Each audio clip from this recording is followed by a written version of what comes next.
Okay, welcome to another episode of UK Karate Podcast. This evening we have Sensei Matt Price with us. How you doing, Sensei? Very good, thanks. Thank you for having me. No, I really appreciate you sparing the time to come and chat with us. Right, well, what have you got going on at the moment, Sensei? Busy. The end of the year was very busy, and it started off the same way again, which is good. Can't complain. And I remember we were talking earlier. You managed to get out to Japan like quite a few times last year. Yeah, a couple of times last year, 3 times the year before. It's an important part of my my karate regime. It's what gives me the ideas, and it's where I get my corrections. So if something needs changing, they tell me, and I do it. Do you usually go? Is it usually like a solo trip, or do you go? Maybe with a few other people from the association. Well, it's twice a year. I normally go once by myself. Yeah. So I can basically just sleep and train. Yeah. And then in November time, with the association, we go along there and take a group for a bit of a little bit of a karate holiday, really. We train at Tech University on the international seminar, and just do the training and the sightseeing. Yeah, it must be nice to just, again, is it one, being just for yourself, so you can just immerse yourself in it. Yeah. And then obviously, with a group of people, it must be like just totally different experience going with a group of people. Completely different experience, yeah. And going with myself, it's just cramming as much training as I can get in, which wouldn't necessarily suit everybody. I know your son does karate with you. Yes, right? Yes, my son and my daughter. Yeah. Yes, and have you managed to? Oh, you got sorry, yeah, wow. And have you managed to get them out to Japan with you at all? My wife's been before. She's been a few times. A few years ago, she's not been for a few years. She's not been. In fact, she's not been since we had the kids. So I've not taken them out there yet. It is somewhere they want to go. My son, John T, especially, is very enthusiastic. He loves the idea of going to Japan. We watched the sumo together, and we love that. So I saw that recently, from social media. Was it they had the sumo in London? Yes, yeah, me and my wife. Unfortunately for John T, he was on a school trip, so so that saved me a fortune. But I love the sumo. What was that like? What was that like? It looked like it was. It was seriously impressive. Seriously impressive. I mean, I've been watching it for quite a few years now. So you pick up on the technique, and you start to realise what they're trying to do, and the athleticism of them, the speed, the power they hit with. Big old boys. Oh, big old boys are moving dynamically. It's seriously impressive. Yeah. So. What was it which drew you to sumo wrestling out of interest? It used to be on Channel 4 back in the 90s, and I used to watch it a little bit then, and then I just sort of lost interest in it to a degree, and then since going back to Japan and just seeing it and seeing them, you might bump into an airport or something, and then it was an NHK starts playing it, which was on Virgin Media, and now it's on the YouTube channel.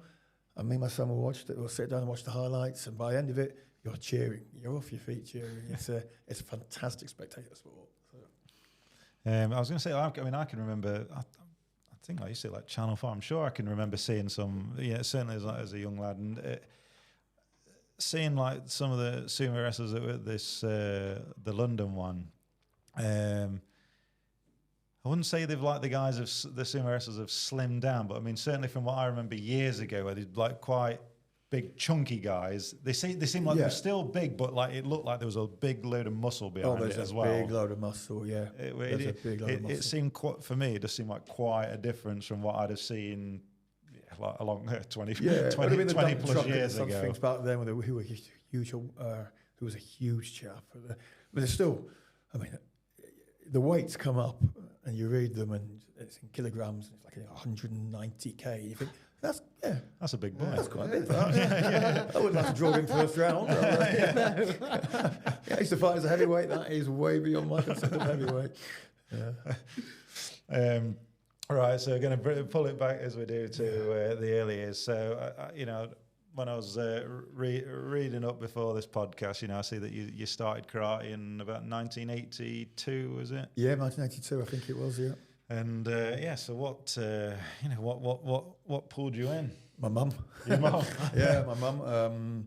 I was never gifted academically. I got dyslexia, and I have problems putting patterns and together in my head, which is when my parents first took me along to a dojo. They said, "Oh, we can see you got these moves all put together, obviously the kata." I said, "You won't be able to learn those because he has no pattern recognition." So she dragged me along, and with my dad, to give me an interest. And at first, I thought it was amazing. I don't remember the dojo as such, but I can remember thinking, "Wow." Then that dojo closed down. I think it was a bit of a Nook dojo scam. Right. They took me along to another dojo, which was a KUGB dojo. Again, I think I immediately liked it, and then within a couple of weeks, hated it. I absolutely hated it. And hated it for years. And my mum, to her credit, was that down? Dragged me along. Was that why do you think you hated it? Well, it turned out to be quite hard work. and people try to hit you, but it was just hard work. And karate wasn't for kids to a degree. There was kids doing it, obviously, but it was sort of very much an adult's pastime. So I was probably a little bit in the way. I wasn't disruptive. I just don't think I was very good. Was this? I was going to say, was the because again from previous guests that we've had on around the 80s and things like that, there was a lot of that kids weren't they didn't really around that 70s and sort of 70s going into the 80s. Yeah, a lot of instructors didn't want kids. There. Yeah. I think that was definitely the case. I think it was a good dojo. It was a Claygate's Shotokan Karate Club. And then at 11 years old, my parents moved to Harrogate. I asked the instructor, if he could tell me of a dojo. It was by chance a dojo in Harrogate. He came back the following week. I'd obviously been on the phone to the KGB headquarters. And they said, "Yep, there's a dojo in Harrogate." They said, "The one promise, don't tell them where you've come from. You're the worst student we've ever had." I went, "Wow." All right. Thank you very much. Yeah, thank you. Yeah, I said that wasn't the instructor who said that. Someone said that to me in the dojo at the time. It's nothing like a friendly goodbye. I was going to say nothing like someone saying that to you as a young lad to live with you forever. Yeah, but it's done me no harm because when I got to the Harrogate dojo, went straight in and getting a little bit of a different atmosphere. Just again, no real kids as such. It was only a very small turnout dojo, like 10, 15 people training sort of thing, mostly adults. There'd been a black belt instructor who had just left, who I'd maybe just caught the back end of, but then there was 2 brown belts who used to take the dojo. Bernard Williams, Nick Midgley. Nick Midgley still trains. Yeah. Now I'm his sensei now. And that's that switch. And how was that? Sorry, just to jump in there. How was that sort of like someone there that's obviously would have been teaching you, and then the roles sort of change like that? Where did he either pack up training at any time and then just come back to train with you, or did you sort of take on Harrogate and he's just took that step back? He just I got to my early 20s, maybe 21, and he just took a step back and I offered it. I'd like to take over the running of the dojo, and he just wanted to train. He still teaches now for me. He was helping me teach last night for the lower grade classes. I just can commend and respect anyone that does that. That goes, I want to take a step back, and the fact that they found someone that they're willing to sort of pass that sort of responsibility or the torch on to, I guess. Yeah, and he's still he obviously with JKS now, and he loves being part of the JKS. It's invigorated karate. The different ideas and concepts, and so yeah, he's still there every class. Some of my instructors there training alongside me, which is all cool. Excellent. Yeah. But use it, like you said that someone said to you about being one of the worst karate students you've ever seen. Do you I'll say that we can sort of laugh and joke about that now. But did you ever use that as a bit of fuel as well? I did, along the way that I'm going to prove you. I'll show you. Yeah, because I think I'm thinking, I wasn't badly behaved. I just wasn't very good. And I was trying my best. I did have problems picking katas up at first. But I just wasn't a naturally gifted student. Then, moved into the Harrogate Dojo. Still not enjoying it a bit more, but still not in love with karate. Just something I did. And then it was out of the phase. The Karate Kid phase sort of took off. Oh, well, it was actually the ninja phase, the Shokushugi ninja phase. And those ninja films came out. And then the Karate Kid films came out, the original Karate Kid films came out. And suddenly... But that was something else, wasn't it? Like when those films came out, because like the dojos got packed. And I suddenly looked around and all my friends were sort of talking about Kung Fu and karate. And I thought, I'm a purple belt or green belt, whatever it was. Wow, I do that already. And bam, that was a switch. Yeah. And from that day forward, that's all I ever wanted to do. Yeah. So sometimes when you have a kid in the dojo and you think, will they ever get anywhere? We've had a few in over our time. You think, you never know what's going to happen. They could just get bitten by that bug. And is there anyone that sort of like when you were started training at Harrogate, is this obviously other than Sensei Midge, like, is there anyone else still training that like was either training the same time like you did, or there were certainly ones that came in it was a small dojo at that time when I first started training there. There's certainly families that came on when I sort of took it over. I can think straight away of Juliet and Harry Finley, who are still training there every session. Juliet is the second highest graded lady in JKS England. Been to Japan a couple of times, and so you still got that. It's a very nice dojo. The Harrogate Dojo is very much an adult-dominated dojo, but we still have a very strong kids section. But that's good though, because I think like trying to get adults even through the door can be a lot more difficult than getting kids like through the door. I'm like say like last night with a beginner session and then a general session. So that general session, I'm going to say 30, 35 black belts, mostly adults. Yeah. And then other people then coming into those roles. So yeah, it's a nice dojo.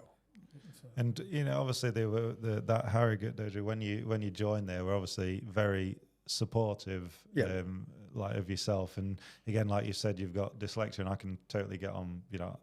I have it too. Yeah, I always found it's interesting how many karate people when you chat to them too. Yeah, and like certainly again, it's a young.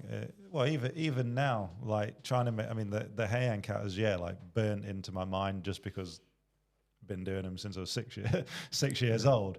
I find I struggle like with memorizing a lot of the downgrade katas just because maybe we're not doing. In the past we haven't done them as much like. As much we'll do them here, there, and everywhere. But do you find even now, obviously the times you've been training, can you just like pull a kata now and bang, you've got it, or is it like hold on a minute, I've just got to I can the Shotokan katas, and we have the Junro katas, 5 Junros in JKS. They're no problem. But I was only making this joke the other day. So it is my job. That's my full-time job. Yeah. And so I do study them every day. We have a lot of coaching katas, a lot of the extra katas as well. And I've maybe got about, I'd say 5 or 6 which sit happily in my head, and the other ones just fall out and come back in after I do them. But I've got those in my head. Yeah. Do you think that's like, as obviously, like you said, with having the like dyslexia as I can't say as a child, but because we've got it, but as but certainly as a child, if you were struggling with pattern recognition and things like that, did you struggle with the katas initially? Yes. But then something in the head must have changed. I mean, because the people who know me well will tell you that I forget names and things all the time, but people do that. But no sense of direction. An appalling sense of direction. I'll walk out of a shop and have no idea which way to go, which always amuses my wife, or maybe annoys her, one of the two things. But the pattern doesn't sit there. But then again, there must be just a different brain pattern for kata. Well, maybe it's because obviously it has become it's become your job now, perhaps, and it has been a lifelong passion. That there's something there, that drive in there, that the brain must just think, I actually quite enjoy doing these. Oh yeah, I really do love doing kata. Yeah. And this morning I had a bit of kankadai this morning, a bit of a kankusho and kakyoku nidan. So yeah, I had a nice morning this morning. Well, yeah, like there, like talk through it in the morning. Then, so do you get up in the morning? Like, do you training? Yeah, but I'll always train in the morning. Is this like just by yourself? So sometimes some private students. I had a lady Helen this morning who comes and trains regularly with me. She's high quality karateka. She's British and in fact, JKS European Kumite champion, British All-Stars veteran Kumite champion. So and I've got a lot of other private students who will come. Some of them I'll teach, some of them I'll train with and teach at the same time. But I'll train every day. That discipline, I think it's just important. Yeah. Again, it's my job. Yes. Yeah. Do you are you teaching at Harrogate Club every day, or is it? No, I teach less in the evenings now. I used to run with my good friend Nick Heald, Sensei. We used to run the Leeds Karate Academy together. And then I was doing Harrogate at the same time. So if I wasn't teaching in Harrogate, which is like on a Tuesday, Friday, and Saturday, I'd be teaching at Leeds. After the lockdown, we sort of came to the conclusion that we'd separate out. No problems with it, dead simple. So we separated out. He took up control completely of Leeds Karate Academy. I kept Harrogate, which they were united. I kept Harrogate as a separate entity. Mm-hmm. And so now I have maybe more free evenings than I've ever had, but I don't have any free weekends. No. Yeah, well, the free evenings must be, especially as obviously, yes, karate is your job, but again, it seems like it's obviously a family business as well, obviously, because obviously with children, wife, all involved. But again, having that sort of evening time must be nice as well, just as a family man. It is. It may only be 1 or 2 evenings a week, but that's 1 or 2 more than I used to. I used to do. So it is nice. What's the sort of, so you say like with the weekends? Obviously I know like when we were discussing last year about obviously coming on the podcast, and I know like if you're being so busy. So is it every weekend you've got something on pretty much? Pretty much. The war chart's up on the year for this year, and it's there's still some spaces to be filled, but not many, which is nice. I don't need to overly push myself forward now, which is nice as well. I definitely keep busy. Yeah, definitely. With that as well, do you get? Would you say like mainly busy within like the JKS, or again like when you came and taught for us a good while back now? Is it you'll get accosted by people like myself? Will you come and teach a course? A bit of a mix. Mostly JKS. Yeah. Mostly JKS, and obviously coaching as well out on the circuit. But also again, just some independent dojos or just like-minded people sometimes get in contact, and then you end up making friends. Yeah. And that's the beauty of karate, isn't it? I think we say that quite often on the podcast. Is that you could be the other side of the world somewhere. You go into a karate club. We've all got it in common, haven't we? Yeah. You could strike up a conversation, no problem. Yeah, absolutely. Well, talking about being on the circuit and everything like that, I just want to get it in there before I forget. Is that you've got a course coming up actually in Nottingham. This year as well, with Aidan Trimble Sensei, Ronnie Christopher Sensei, and John Gardner Sensei. Yeah, which is really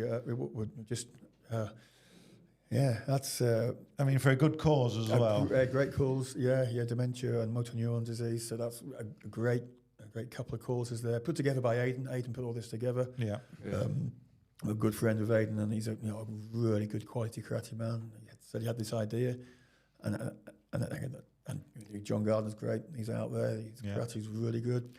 But then getting Ronnie, wow. Yeah. But what a great lineup as well. Like you've got you guys that and again having John Gardner who's like made such a good name for himself. Recently I'd say, you've got some of the old guards, some in the middle, some of the young coming through. What a great great opportunity for everyone to train together. Yeah, it is. And again, I'm excited for it. I'm excited to see Ronnie Christopher Sensei again. So Yeah. we haven't seen him for years. So I was going to say, I was going to say, had you seen him? I can't remember the last time I did see him, but yeah, I do look forward to seeing him. Oh, awesome. Well, yeah, if anyone, will Do it. Yeah, Just book on.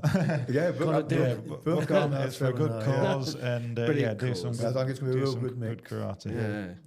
So, when I'm going to dial it back again a bit there to when you was, at Harrogate. When did you start to think, I'm actually really enjoying this now, and I want to take it probably up a notch? And I know you eventually went to train at Leeds. Yes.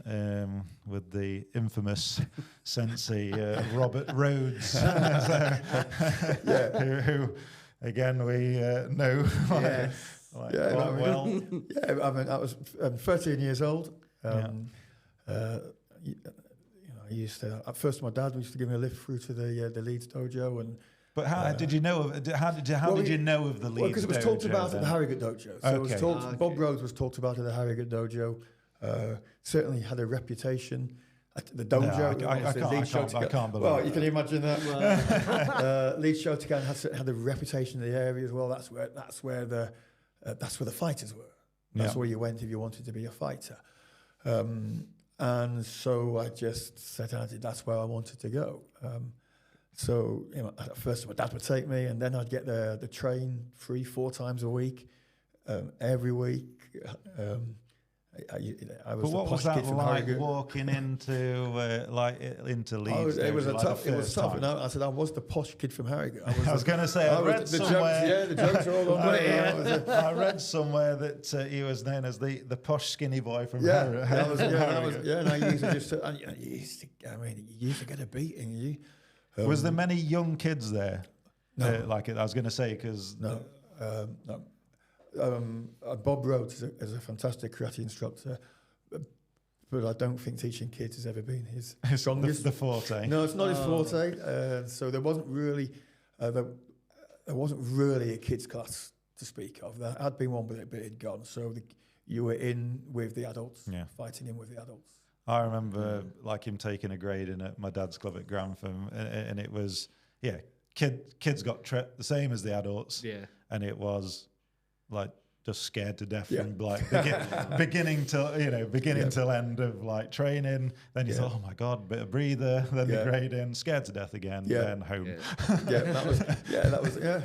So that's what I did for years. For years and years, just. And even that, I mean, as a 13-year-old, wanting to sort of go there and put yourself, I guess, in that melting pot of, melting pot of talent that was at Leeds, and that pressure as well, because we all know, if you want to get better, you've got to put yourself under that type of pressure. So, sort of recognizing that at 13 years old as well, though, that's wanting to put Yeah, it was because again, karate at that stage was all I wanted to do. Yeah, and my role models were all karate. I read Fighting Arts magazine when it came through the door. Combat, traditional karate. After that, all I wanted to do was karate. So I just jumped into it completely. I can remember again another one of these a story of when. I decided I wanted to start competing, and this was what really spurred me to go to Leeds Dojo. This was before I went to the Leeds Dojo. Now, in the back of the car, reading Fighters magazine, and it advertised the UK Open or something. And I'm saying to my mum, I fancy doing that. And she said, we'll get you in. And I went, well, maybe at some stage in the future, no, we'll put you in. And so my parents just picked me in the car, dropped me off by myself at the first ever tournament. It was just different back then, wasn't it? Parents.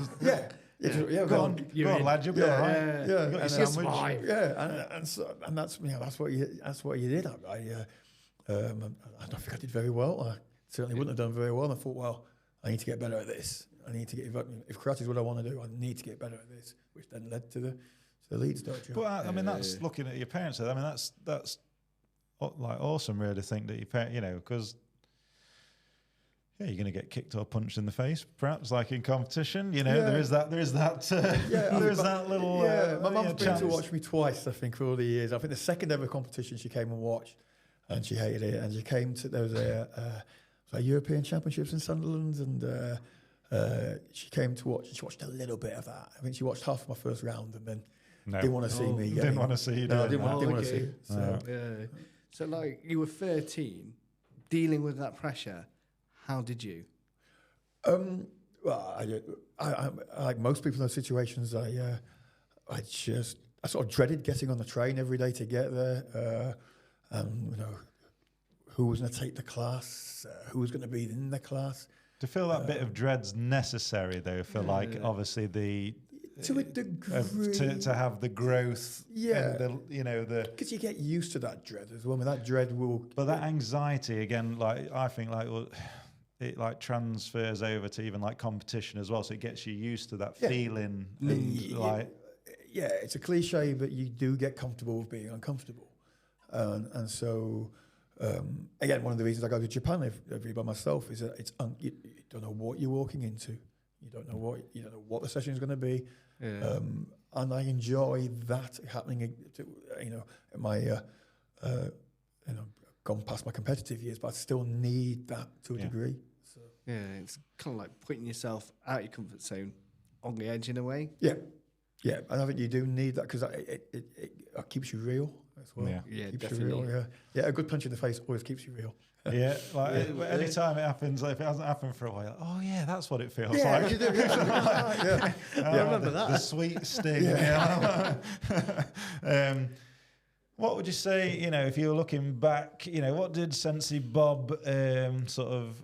What could you think? What Sensei Bob taught you that really sort of sticks in your mind and even stays with you to like today?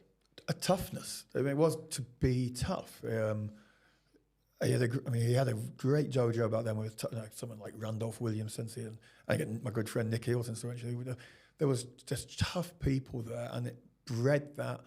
We had a great rival with the triangle, the red triangle.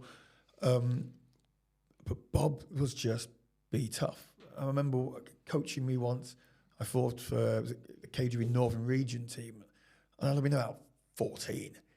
But again, there wasn't quite the same safeguarding issues that we had these days. Just chuck him out, see how he goes.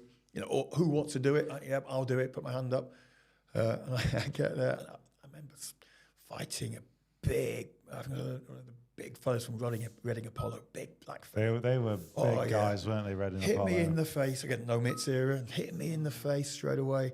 And I turned to Bob, who was coaching, and Bob just went, "You're in a fight, lad.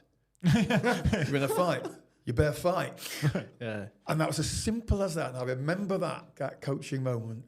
From that point, somehow I managed to win that fight. But just that, no sympathy. Get on and do it. And I love that. Yeah, my memories of Sensei Bob, even like, again, just training with him with gradings and things like that was just, it was just, that's how it is. Yeah. That's it. Yeah. 100%. And he had that... Well, he does, doesn't he? He has that presence about him, doesn't he? Oh yeah, he's a strong character. Yeah. That's it. Yeah. And do you guys still sort of like train together now occasionally, or meet up? Maybe with the old Leeds crowd and stuff. Yeah, I said it's his 80th birthday this year, and we're doing a course together. Myself, Bob and Nick Hild in March. We're doing a bit of a birthday celebration. Oh, nice. So that'll be nice. Have you got a date for that yet? Or?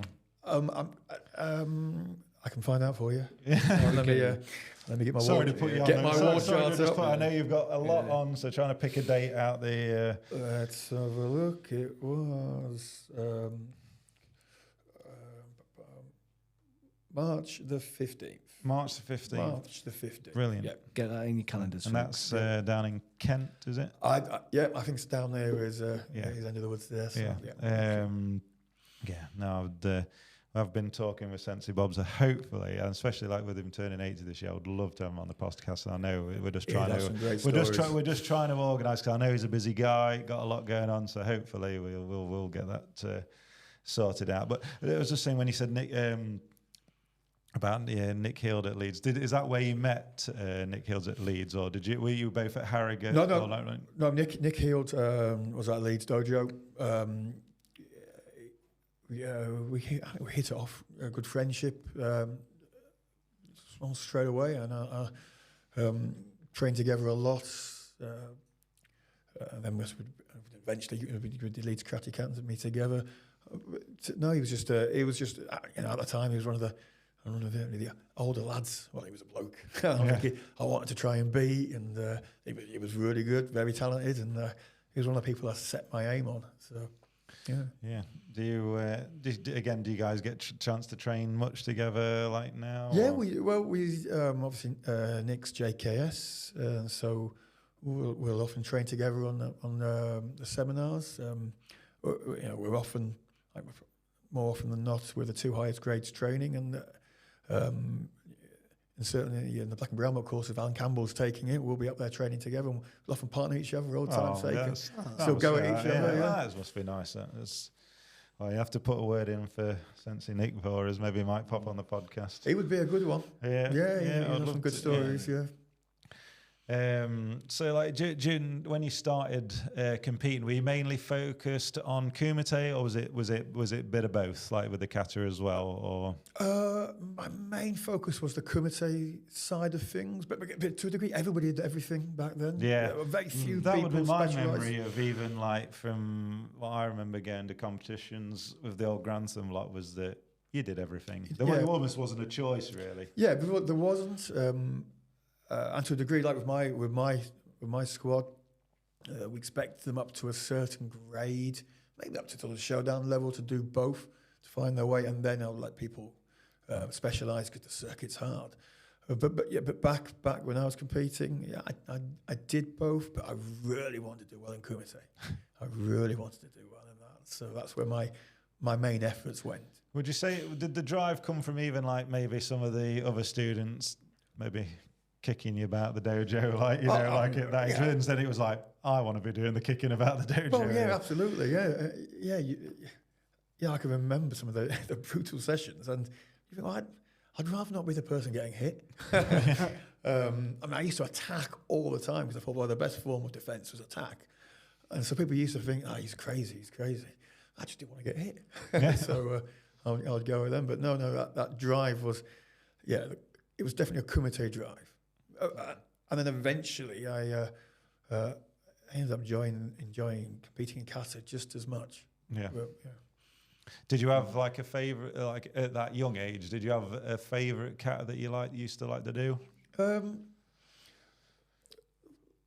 It used to be, obviously in the competitions, it used to be where you'd come out and you'd be given a Heian Kata. Yeah. So you'd do your Heian Kata. But if you got through and you could choose one. Yeah, if you got through. the first time I ever got through, I remember picking Bashai Show, and I thought, goodness knows why what my thought process there. And I think I must have done it in about 15 seconds flat as well. The first time you're in the final and you go through it. But then after that, my two competition katas came Niji Shihon and Su. So they became the ones I really worked on. So obviously with getting stuck into competition and everything, was in training at Leeds, when did it sort of like become on your radar thinking, do you know what, like I want to try out for like the KUGB like junior squad? Yeah, again around about 15, 16 is when the squad was mentioned. Obviously there was lots of people at the Leeds Dojo on the squad. But this was mentioned at Leeds, you would have said. We mentioned the stories about the squads and what happened on the squads, and the brutal things that went on. And I was like, wow, I want to be part of that. That's what I need. That's what I need. So I think I would have medalled or won at some regional championship, and then back then you got the offer. Usually back then it was like if you medalled, wasn't it? Yeah, like you got your letter through the post saying you got 3 squads to have a trial. You have to, at the end of the third, we'll tell you whether you got on. And I've still got that letter somewhere. So that's nice. Yeah. And so that sort of first session, you would have gone for like a tryout at the junior squad. Who would have took you for that session? That would have been Andy Sherry. Would have taken the junior squad sessions, and then he said, they were packed as well. I mean, Yeah. there was Yeah. and you had the seniors training at the same time. So your A squad was all training with. So you had the likes of Frank Brennan, Ronnie Christopher, and it's like they're training Dean Hodgkins. Yeah. Training there with you, and maybe using you to experiment some of those those nerves or anxiety must have been even different again. Like from like say going to train at Leeds, obviously you've got semi-comfortable to like that environment like at Leeds, but then going there. Yep, that's a different thing. You just got all these killers in the line. Yeah, I mean, anxiety's doubled. Yeah, I did those squad for 18 years. So when I got on it, I stayed on it for a long period of time, and again, you get what used was that to first? it. What was that first session like? You know, first trial. Oh, I don't you know, know like, no, it was Flashback. Yeah, I can remember that. I can remember that first session, and just again, a lot of people mention this, but it's true. The brutality of the training, the no prisoners given, and no quarter given. Sorry, so you were, and you were the new ones on. You were the cannon fodder to a degree as well, and that was just the nature of it. How did you get selected like the first time round, or? Yeah, I managed to get straight on the squad. So Brilliant. I mean, that in itself, though, like going first time, getting on there, especially like back then, as not at any time, but back then when there was, still not many associations around, as well, and the amount of people, like you say, that will be on there. I mean, getting on there that time around must have been. Yeah, and again, it's one of those things that made me to a degree because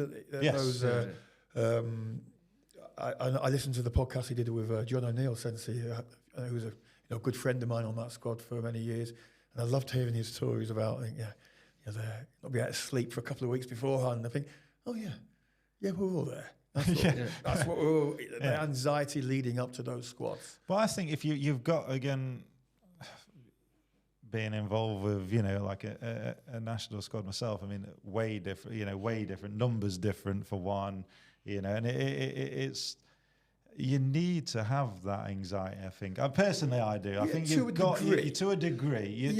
I mean, I'm not saying that we've got to all be killing each other. No, I mean, but the fault in that system is that if I picture back to all the fantastic fighters that came along, maybe did 2 sessions, maybe did 3, and then just blasted out of the water in that session. Certain injuries, things I can picture certain situations where people were seriously injured and they just didn't come back and wouldn't come back. And you think, well, there's some talent lost there. There's some talent lost there. So. But I mean, we were talking about that before the podcast, but it is. I mean, obviously that's where times have changed. People have learned, I think, as we've gone along as well. Yes, people who want to be there, they want to be there, but we also have most of us, we've got work tomorrow. Exactly, exactly that. I mean, again, I'm a big fan of mitts and Pats. I'm a big fan. And I know not all. My great friend Richard Amos Sensei doesn't like them. But my view, I can remember I was a debt collector before I became a full-time karate instructor. My final job was a debt collector, and I was on my final written warning for facial injuries. Coming into work with black eyes and my nose all over the place. So I had my final warning for that. And you think, well, maybe then karate isn't for everybody. Because that was the brutality of the situation. That was what you finished a squad or a competition. You were getting stitched, putting something back on. So I can with the mitts. Well, there's less facial damage. So. I used to look at it as that, if I bust my nose or lost a tooth or anything like that, I put myself there. Yeah, that's on me. Yeah, I mean, my nose seemed to take. I've got the beard and stuff these days hide all the scars where my teeth used to come through. But the nose there's nothing in my nose. That was 9 breaks I had of my nose. Wow. So you get within those 9 breaks, was there ever a moment where you're like, I'm I'm not sure I really want to do this anymore. You know, I don't. Maybe like after the third or fourth. Yeah, well, to a degree, you just get used to the fact that. I mean, that sounds a bit bravado-ish, but to a degree, you just get, well, that's just the nature of what I'm doing. But I do understand that isn't for everyone, especially again, there wasn't a lot of women doing that. Where these days, some of the women we've got are amazing, because they know they're not going to have that. They're not going to wake up the next day and need to have their, you know. Well, I still remember the women not taking any prisoners back in the day. The ones that were doing, they mixed it. Oh yeah, with the chaps. Oh yeah, there was never the concept of I'll pair up with, I don't know, maybe someone like Julie Nichols. I'll pair up with her. That'll be easy. Never that concept. You pair up with her, you better be ready. Yeah, they'll fly at you. Was this thinking about like when you was first sort of like those first couple of years, then like when you were on the junior squad, was there anything that sort of anyone that sort of stand out to mind that you were like, oh my god, I hope they don't. I'm not paired with them, or I suppose like back then it was almost everybody. Well, it was the seniors that turned up that made it. They're the ones. They're the ones that would make. I mean, I was just saying about Ronnie Christopher Sensei. When Ronnie Christopher Sensei turned up, and would always turn up a little bit late and walk up the stairs into the triangle, you would go, here we go. And such a karate legend like Frank Brennan and such people, Jimmy Brennan, they'll be trying out their things on you. So they're the ones that made it tough. Your younger lads on the squad were all fighting for a place. I was trying to get on that team, and so you could see the pecking order of where you needed to get to. And obviously there's some great fighters there, but the seniors that were there at the time, that's what made the difference. Sort of like the opposite of that. Was there anybody in the squad who were like, right, I really want to pair up with this person? There was certainly people that you were friendly with, and you'd have a little bit of a, oh, here we go, sort of thing. But to a degree, that was bred out of it on those squad sessions. Yeah. So, no, not really. You would just take no prisoners. Yeah, you become destroy all. Yeah, you would become desensitized to the fact that you'd have to. If you start thinking about it, you'd be off. You'd be out the door. Is there anything that being involved in that, and then obviously being with the JKS now, and being the squad coach there, like, is there anything that you sort of like left in the past there, and then obviously thought, no, that belongs back there? Yeah. And there were certainly things. Certainly bullying's the wrong word, but by the very nature of that environment that was built, there became the bully mentality, because it was survival of the fittest. Yeah. And so you would have to be that person that was giving the beating, otherwise you were getting the beating. And that's something I've tried to take out try and take out the ego. Yeah. So when you come in, if you get scored on, nice, well done. They got you something. Learn from that and go from there. And I think we've done this very well. The ego will be there because that's what drives you. But the bullying mentality, I just won't accept. Yeah. And I think that's a positive. Yeah. Have you encountered that though? Have you seen somebody or a fight, for example, where you've like, that person's taking liberties, bullying the opponent? Yes, and it doesn't take a lot just to say, calm down. Yeah. And we have some great fighters and over the squad and they could easily. I think we mentioned Remy. Yeah. One of my fighters. Remy is skilled, and I'll still pair up with He's retired from competition. He'll still be there Friday night, and every now and then I'll still spar with him. My God, he's good. Again, there's another chat we'd love to speak to on the. Definitely. And he could easily be a bully because he's mentally extremely tough, and he wants to fight, but he will help everybody else in front of him. He'll give them advice after, you've got to do this, you've got to do that, and that I love. Yeah, I mean, I can remember sort of like back from the Grantham days, is that if someone, because sometimes you would see it that maybe a higher grade might take a liberty on a lower grade maybe. Yeah. But then it wouldn't be long before the other higher grades put that other person back in line, I guess. Yeah. In a sense of like, To a degree. Don't take that type of liberty. Come on. There would be a bit of an atmosphere of like, hit them now because they might get good when they're older. I remember getting hit by a chap. There's a chap called Peter Bingham at the Leeds Dojo who made my life a bit of a nightmare to a degree at time. And he would whack you. It'd give you a good crack in the dojo and sometimes even outside the dojo. But he'd always used to say, I'm doing it now because one day you'll probably get really good. So I'll get it in now. And actually, I'm still friends with him now. So, But did you get one back in on him though? Oh yeah. He turned up one day. Now this is when I was in my early 20s, so this is when I was really fighting. And he was on a program the next day. It was recording. I think it was coming off Scavengers or something. It was a Channel 4, and he said the immortal words of, "I'm filming tomorrow. No one hit me in the face." And all the years of him hitting me flashed back through my head. And I full span kicked him, healed him in the face. It wasn't so much of a deliberate, it just happened. And I remember thinking, there you go, what goes around comes around. But I wonder, like, you know, deep down, if he's like again there, he's pushed you, he's probably took some liberties along the way, he's given you some real stick, you know, but then, you know, when the tables did finally turn, you know, do you think he probably was like, yeah, good lad? Oh, without a doubt.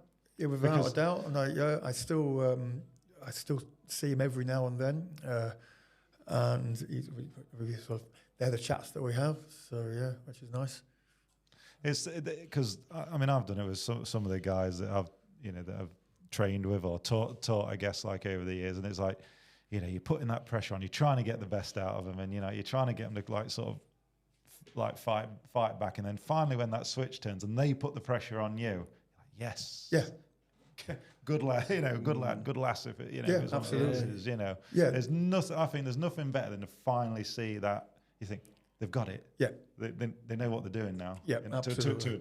To a degree, I mean, but like they can turn the pressure up on you. Absolutely, yeah, absolutely. And I think, like you said, like I think even like now, I bet like if you and Remy are doing some sparring, and he like just turns a bit of the heat up on you and stuff like that. That bit of old like mindset or magic, like even in your like, and you think, well, I've got to be and you think, well, I've got to be clever here. I've got to be clever. And then I'm not going to fire with fire will be difficult. So I've got to make you, if I've got a chance, I'm going to make you make a mistake. So only making them makes you hopefully then better at coaching, because then you can say, yeah, this is what you're going to be thinking and doing. So, yeah.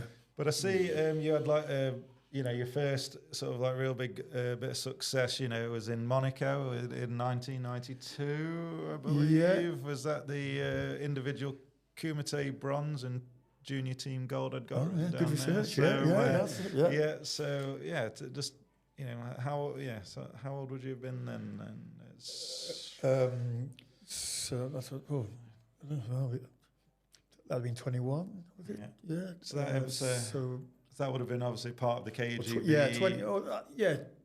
Under 21. So I've been 20. So yeah, I mean, I was fighting for the junior team. Yeah, so that must have been nice. So getting that, but you know, and I imagine back then as well, you know, plenty of rounds. Plenty of rounds. Yeah, plenty of rounds. I think I maybe did better than expected, getting through the rounds, getting the bronze. Individual bronze, and then being on the team that won, and that propelled me almost then from there straight onto the senior team. So that was. Would you say that sort of like changed your like view and competition? And you'd got like that little bit of taste with the like, you know. Oh yeah, a bit of international flavour. Wow, I can. This is really what I want to do. So that became never really entered your mind of like, wow, you know, I've achieved a gold here, like that sort of like, yeah, I've scratched that itch. It's no more. No, it really was. No, I've got to. This is what I wanted. This is what my idols had done. Yeah, and I wanted to replicate them as much as I could. Was there anyone in particular that you sort of would say that you sort of tried to model yourself? That's model yourself on, but you know, certainly like some, you know, like Kumite fighters that you know, aspired to be like, or trying to copy their style slightly at all? I mean, there's always things you wanted, the techniques from certain. I mean, Elwin Hall springs to mind with his sweeps. And that's something I really I still watch looked his at. videos now, and they're just incredible. Yeah, and of course we used to have the highlights tapes, of course, the KGB highlights tapes. And we used to watch, and you never saw the setup, you just saw the technique. And for years you're trying to work out, how do they do? Oh, it was just obviously just a good Moashi. And it's only later you think, actually, it's all about the setup. Yeah. The technique's the last part of the game. But did you have that aggressive? Cause I can remember a little bit of like when you was competing, and again, sort of the footage that I've seen is just that intensity that you had almost from, as soon as from Hajime, like boom, that was just. You was on them like a rash, and even off, like I would say my observation, even like off the mat, it was like an intensity before you were going on. Yeah, just an intensity, and I can only think that, Christ, like the opponent must have been thinking, yeah, oh my God, and that was something I engineered as well. So I engineered that as my my calling card of my fighting, trying to be very aggressive. I had the mohawk and all things like that, and just was that by design then? The mohawk, like to try and look as aggressive as possible. Yeah. I used to have this thing where I used to wipe my feet on my doggy bottoms, side to side, standing there. And someone said, "I look like a bull." And I think, it's just because my feet are sweaty. But I'll keep doing that. Yeah. And all those things came into the. Because I suppose if you've got into your opponent's mind beforehand, that's half the battle, right? You've already broken them down slightly. Yeah, absolutely. Yeah. So it was all by process, and again, certainly an aggressive fighting style, because that's what I became good at. Yeah. So and the better I get, the more I started to think about things as well. At first, it was just be aggressive, and then you would lose because you were just charging in and getting picked off. Mm-hmm. And then you start to figure it out and start to think, well, I need to back off a little bit here, put the pressure on here. So.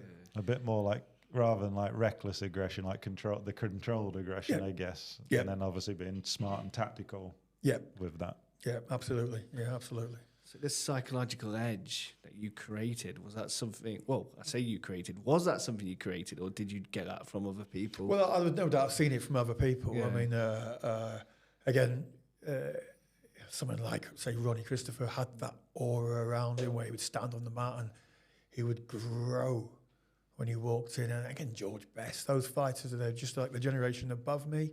You would look at them and just think, wow, they look unbeatable. And so you would want to take that persona for yourself, which is what I did. Yeah, it's,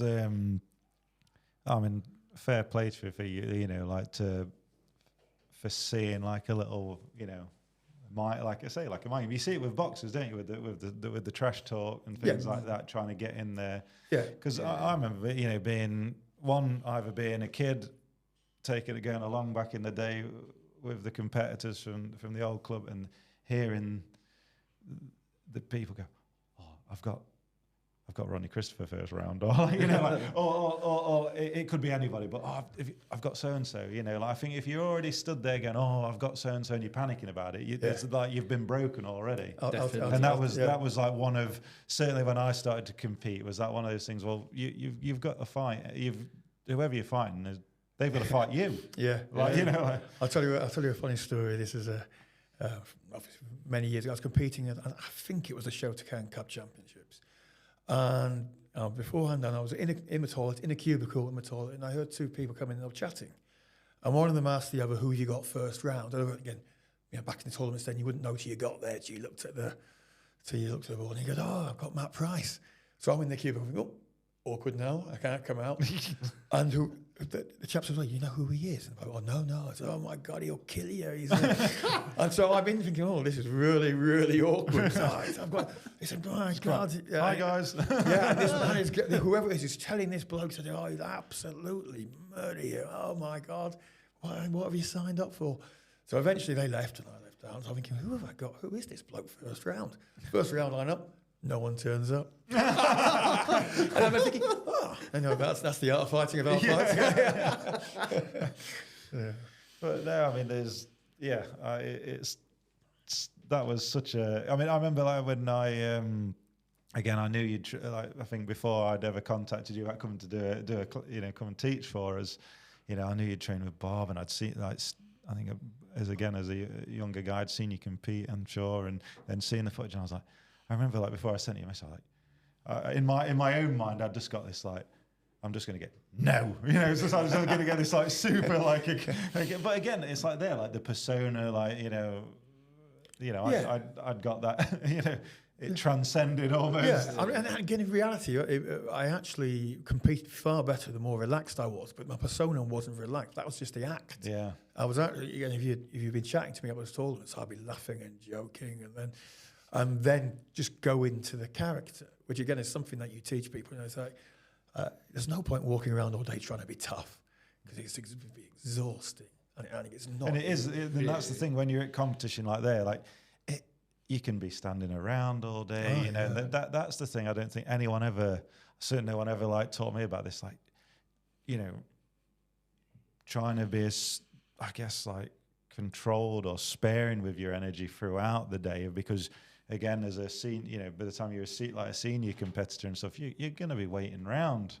Oh yeah, a long part of the day. And like if you start letting the nerves and the anxiety kick in, you're like half drained. I imagine. I don't know if you ever had that. Like, but I'd had it. Like, you think, oh, I'm going to be on in a minute. So then you're like you're warming up. You're trying to get yourself warm, psyched up for it. And then oh no, we're not on. Oh yeah. Then the cool down. Then you warm up again, and then you go out on the mat and you're like, there's nothing in the legs. Yeah. And again, you learn from that, because again, to a degree, that still happens. Not quite as much, because the tournaments are they're better organised. They'll say, senior center this time, and you have a couple of hours sort of time to go from. But back then, you'd turn up at 9, because that's when it started, or 8, and you might not be on until 8 in the evening. Yes. But then you have to it's that constant remind yourself, it's the same for them. It's the same for them. It's the same for them. But we've all done that. Warmed up far too much. Cooled down, warmed up again far too much, and then just got annihilated. I think that first time that ever happens to you, though, and you go out there and there's like the legs are just not there. Yeah. You're like looking for some spring and spring and movement. You're like, it's not there. Yeah. It's that is a funny old spot to be in when that first happens to you. I saw as well that so in 1999, I think that's what it did. Is that when you captained the KUGB team? Was that for the first time? Yes, that's right. Yeah, that must have been like a hell of an honour to be given the captaincy for that. It was, and that again to me at that time, that was certainly one of those dreams come true. That's what you wanted to be. That captain, go out there number one and lead from the front. And so I really embraced that, and I really enjoyed that period of time. So when you was on when you was on that senior squad and those squad sessions, I imagine obviously they would be at the triangle. That must have been, a hard old time when you took the step up from junior squad up to like the senior squad. Well, the training was less brutal on the senior squad. The people there were more brutal, but the training was less brutal. And the Sensei took the senior squad, and he didn't quite have that. There wasn't quite that same level of craziness that there was on the junior squad. And I really enjoyed the Sensei's classes. Sometimes they were a bit out there. Yeah. But I mean, in the Sensei, as everyone says, when he told you to do something, he did it. Yeah. So. It's funny, isn't it? Again, I know we go on about it on the podcast all the time, but that sort of charisma, what he had, and I guess like aura, if you want to call it, it that. And again, that he sort of like, while he was alive and with the KGB, he was like the glue that sort of kept everybody together. Would you say? Yeah, without a doubt, because it would eventually all come back to an order sensei. You would, like I said, when he walked in the room, he lit that room up. Yeah. You noticed he was there. If you asked for a photo with him and you couldn't get your camera to work, and he was getting grumpy, and he walks off. You remember? He had a real. But I still find it amazing, amazing that the Sensei as well was the same. I can remember, but like just the memory he had for everybody as well. Apart from how old you were, because he would ask you, and the other Sensei would ask you every session. I'd be there warming up in this, and he would come over and he'd say, Matt, how old are you now? And I think, well, you only saw me last month. I told you 23 Sensei. Oh, 21, very good, very good. Every class he'd ask the same. Walk over during the warm up and ask me how old I was. So. But again, how lucky were you to be coached by again, a lot of quite a few people obviously back in the day got the chance to train with him, but how lucky were you to be trained by him really on the squad and things like that. Yeah, absolutely. Yeah, again, you're looking back again, one of the things you're thankful for. Yeah. And again, any time you spent with him, he had a fantastic sense of humour. So any time you spent with him, even like socially, you'd always come away knowing that you'd been with someone special. Yeah. So, yeah. Would you say? Do you think you've? Again, I usually ask people this, but have you met anyone else that's had that type of presence? Would you say? Kagawa Shihan, Kagawa. He does have that. He does have that walk in the room vibe. Yeah. So and then does or do a technique, and you'll go, wow. Yeah. Wow. So I'd say that. I think there's been others, but there certainly was something about an other Sensei where that fearsome look he could give you, and you go, oh, I better work. Just speaking of Kagawa Sensei, do you have him? I know you guys have him over to teach. Yes. In Nottingham. Yes. Yes. Have you got him this year? Or we have. He's not been brilliantly well, and so we're not sure at this moment whether we've got him or a Yamaguchi Sensei will be stepping in for him. But then at the international seminar in Nottingham, we know he hadn't been overly well and came out there and blew everyone away. And straight away made a joke about it and how. He took a few weeks off and now he's really good. So you go, wow. So hopefully we'll have him over this year, but that's not completely finalised yet. Still is on. Yeah, still on the list of another person I'd love to train with. So if you look at his record, look at what he's done around the world. I mean, I think I'm busy. I mean, he's not young. And he's everywhere, all over the place, teaching and doing his stuff. So very impressive. Where were we? So I mean, when you had been made captain, what did you you said that you'd it was a position that you wanted. Being in that type of captain leadership role, what did that sort of mean to you really to have that position? It meant a lot because it's something that I'd wanted for so long, and so it meant that they're putting their faith in me, and so I must keep improving.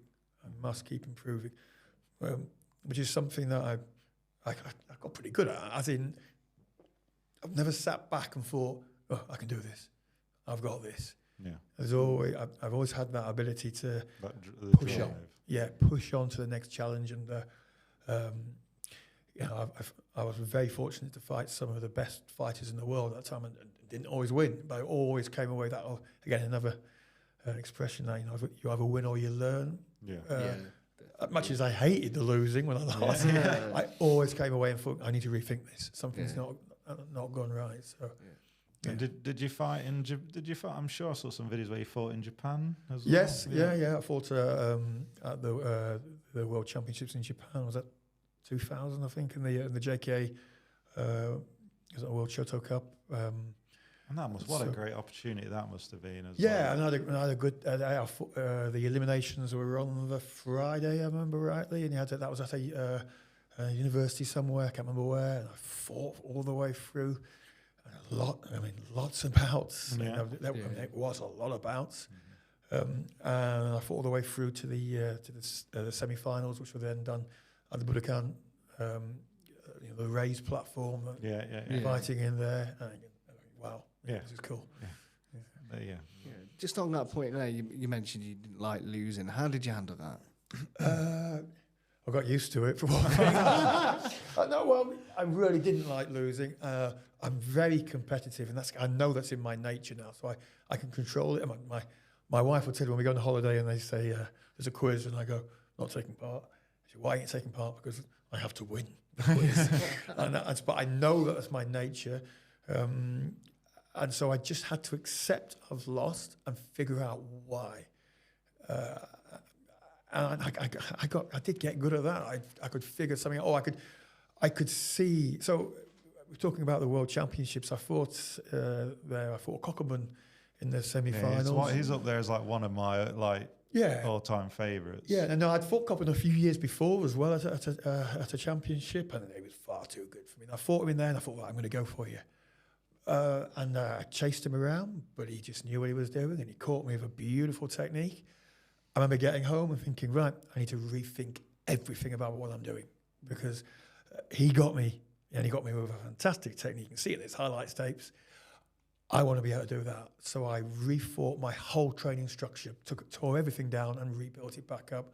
Got in contact with one of my best friends to this day is Paul Newby Sensei, who I'd seen fighting on the 3-on-3 on Sky Sports. And he'd fought Wayne Otto and had an amazing fight as a lightweight. And someone said, he only lives 3/4 of an hour away. And he was an elusive man. But I chased him down, and we got together and started training together. And then that opened my eyes to a whole other aspect of Kumite. Was that like when you started doing like with the all styles and bits like that? Yeah. Yeah. So I was.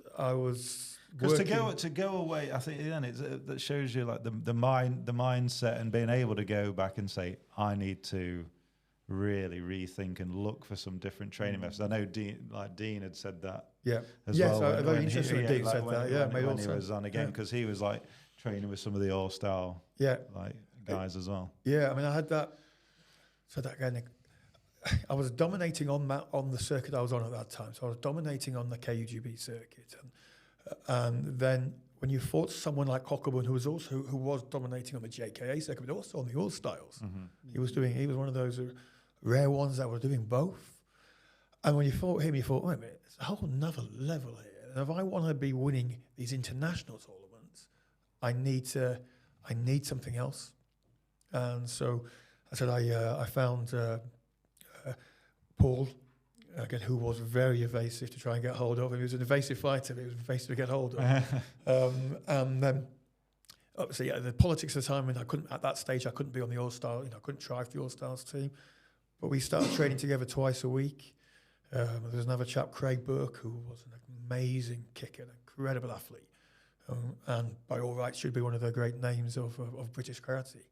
But we were as a threesome together, and another lad, Ken Canning, who was the England minus 75 fighter. We trained together twice a week in Skipton in a hotel conference room, and people would come and guess, and that made me rethink everything I was doing on the Kumite side.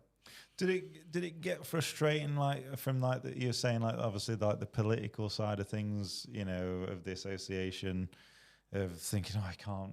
It was a bit taboo, Yeah. I mean, again, there's some of the crazy things that I was told by certain people as well. Like, your karate's getting soft because you're training with those people. Like, what? Yeah, but I've just won. Yeah. And I think I've won fairly well as well. So you can take that away. But yeah, you'd sometimes get those sort of comments. And you'd also, and you still get this today, people go, the tippy-tappy, or the all-star, the tippy-tappy stuff. Yeah. And you think, you've not been tipped or tapped by them. You get hit by some of those people. They make it look effortless. And that's the difference of thinking, like, it might look effortless, or it might look like tippy-tappy. But again, I remember people saying that about, and it's slightly different from karate, but like, say, Joe Calzaghe in boxing, saying perfect example. And then you spoke to the people who he was fighting, they were like, look, it might have looked like that, but it wasn't. You look like someone like Mayweather floats around, used to float around front, and people say, oh, yeah, he's not. And then when he hit. Yeah. And I know you trained with Tiki Donovan. Yes, he was the. So eventually, Karate United for a small period of time. I was in my 30s. I was in my mid-30s at that time. But I wanted to be on that all-star squad there because suddenly that opportunity came up there. Yeah. And then it was something that people could never say, oh, you never, yeah, but you did this, but you never did that. Yeah. So I got on that squad, and Tiki Donovan, Sensei, became my coach for a period of time. Again, I learned a lot from him. I was going to say, what was it again? I've heard of him, you know, I've seen some interviews like with him, but like, what was it? You know, what he was tough. Like? Yeah. Yeah, he was old school, tough. Told you like it was. If you had a bad fight, you'd know. Yeah. If you had a bad fight, there was no beating around the bush. But you know, was it just like the training methods with it? You know, what was different about him? Like with the, you know, was it just the training methods? The training methods were different because there was a lot more thinking involved. Again, that's strategies, what you're doing, why you're doing it.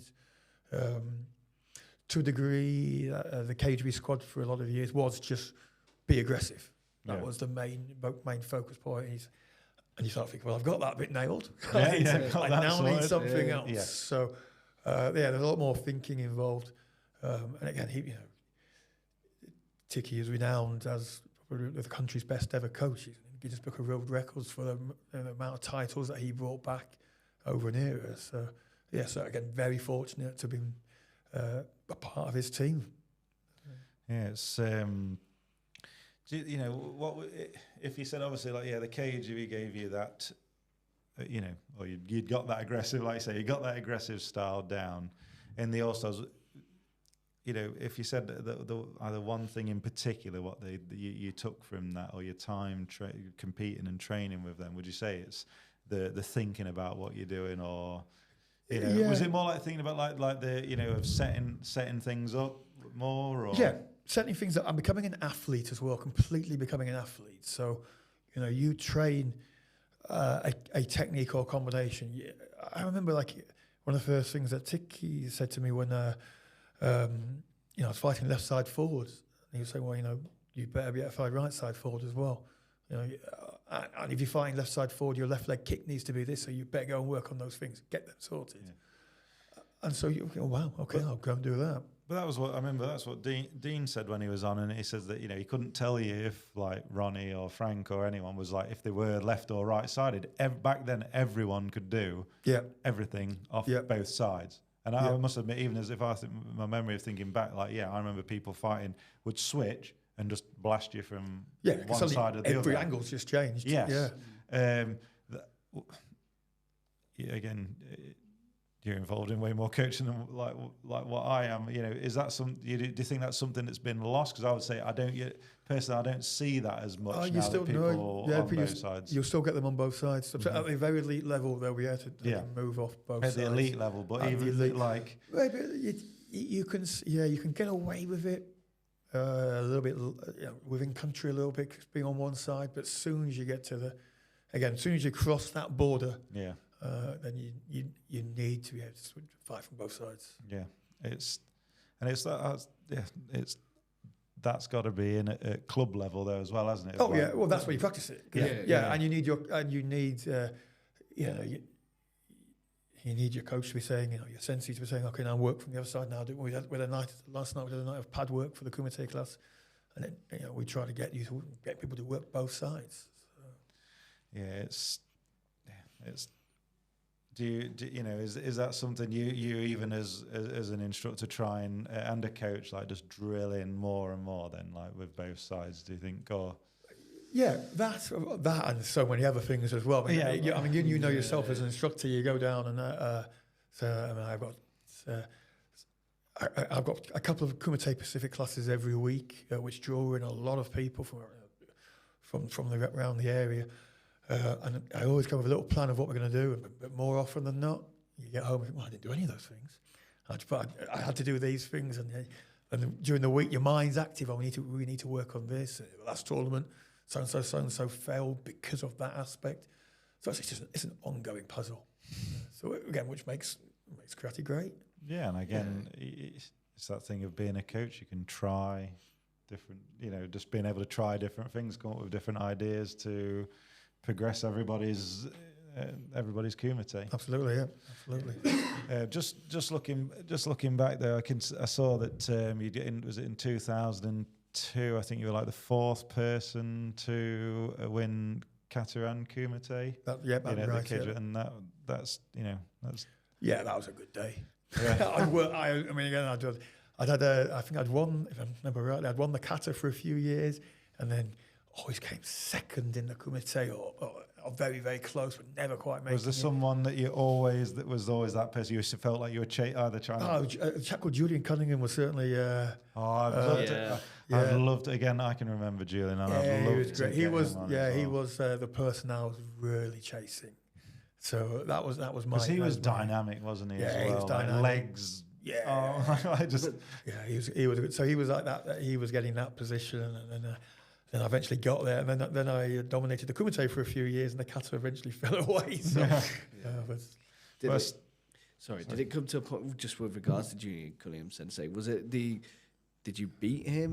Was it a final between you two? Well, actually, the year that I won it, I fought him plenty of times after, but the year that I won it, he went out to a fighter called Asa, who I don't know what. He's a London-based fighter. Oh yeah, he was with Eric Pick. That's right. Very good fighter. Yeah. He beat Julian well. He had a really good day, and then I thought, well, here's my chance. Someone new to fight in the final, and I had the making of him in that final. So yeah, it was one of those days. Well, this has gone well. But I see as well that 16. Just looking at some of the highlights that I was bringing up here, but obviously like 16 Grand Slam Kumite titles, 9 KUGB national championships. It's it's a good day at the office. Yeah, good day. Good day. I mean, But what do you think separates like good competitors to like dominant ones like yourself, really? Because you'd have to describe yourself as a dominant champion, really, to say that you've had that. Is it just mindset? Is that, again, the people that I deal with, the people that I coach, are those people that just think about it all the time and just want to do it. And they're the people that that you can make something with. Often you're more naturally gifted, someone who can just come in and do it. They'll struggle when they start losing, because they can then be naturally good at something else and move on to that. So if you get someone who's that tenacity, who just wants to do karate and get there, more often than not, they'll get there. Yeah. I suppose as well, it's not letting, like, you're on top, essentially. It's not letting complacency get in. Never let way. Complacency, yeah. When talking there about obviously a lot of some big accolades, and when did you feel like the mind started to change? I think I might be done with competing. Well, that happened in my mid-30s. I got onto the All Stars team, fought around the world with the All Stars team. And again, I got my All Stars medals as well. So I got those things, and then I think I really want to do more karate, because the karate I'm doing, especially again, I was very Kumite based towards the end there, was just my Kumite. So all I was doing every session, Gyakuzuki ma washige, ma washige, Gyakuzuki ma washige. So it was. I thought I love my karate and I want to do more of it, and so I was in a position when I stopped, suddenly a whole other world of more karate opened up to me. Mm-hmm. So. And that was, I see that did you retire from about 2008? Yeah, but that sounds about right. Yep, that sounds about right. Again, it's got to be a difficult one, and that thing, even when you feel like, have I made the right decision? Did you? I mean, even like, I never had that. I went, and I sometimes still, I'll get a little bit of pressure every now and then from maybe JKS. Veterans fee. I have done my. The day I decided not to compete anymore, I love karate even more. Yeah, I got into it even more. It must have, even though it must have been like the mind shift, though, must have been that, a bit, to go from like, that's the focus, to then, right, I'm going to be become a student. of the karate, or of all aspects of karate, rather than being super focused. Yeah, I mean, what happened? I stopped competing, and then I wanted to broaden my karate horizon. So I actually at that time I started doing like grappling, submission wrestling. I was training lots of like MMA, and that was an idea for a period of time. I'd been looking with cage rage and such things to go that way. And then the JKS suddenly opened up to me, and I was like, wow, there's so much here that I. So when you finished competing, was that sort of like when you considered probably like leaving the KUGB? I didn't consider leaving the KGB then to a degree, because I didn't quite work. I didn't know the world of karate that was out there that I was missing. Yes. Again, I got Nick Heald was one of the driving forces of saying, look, I've been on these seminars. I've trained with so and so. They're really good. We got an invite then to do a demonstration at the JKS World Championships were in Scotland, which is obviously a good move on both sides, because I went along and looked and went, wow, look at especially the Japanese team, like, wow. I remember the South African team as well blown me away, and meeting someone like Norman Robinson, who sadly passed away last year, but became a really good friend of mine. But that whole other world just opening up to me. Do you feel like, again, like it's that thing of like, again, coming from KGB background, is that you're just in like this box? Yeah, like, you are. Don't know, you're in a box. Don't worry, guys. There's nothing else outside of here. Yeah. You can't learn anything from it. Like you said, a bit like before the stars aligned, and you could do the All Stars thing. Yeah. Because you obviously knew the All Stars thing was there, but it was like you didn't really know about. No, you were always told they were soft. Is what you were told. You were That's only when you went. Well, actually, these lads are definitely not soft. But it's that thing of like, there's nothing else out there. Why would you want to go and do that? It was. I think against. No, is it some of the bigger associations? It's a strange mindset to be in. Again, I think it's maybe insecurity, a little bit of that. They're going to lose members, but I think that the tighter you try and control your members, the more they're going to be like, well, I just want to go and have a look. Yeah. Again, another huge influence on me. We mentioned Richard Amos Sensei, and I had my honeymoon in New York, and contacted Richard on Messenger, just saying, I'm in New York. Any chance if we could, who I am? He got back in contact straight away. We'd actually met many years before at a tournament, but he wouldn't have remembered. But he was straight away, I know you, and let's train. And he was between dojos at the time, so he trained every morning in Central Park, every morning at 6 a.m. on my honeymoon. And then we trained in the evenings a little bit as well. Sure your wife was. Well, she trained for the first couple of sessions, and then she said, "This is my honeymoon," and so she stayed in the bed in the hotel. But then he was just saying, "Look around, look out there, look at the different things." Again, all credit to him, never put any pressure on to go with him, but just. Again, made me one of those people that made me open my eyes. Yeah.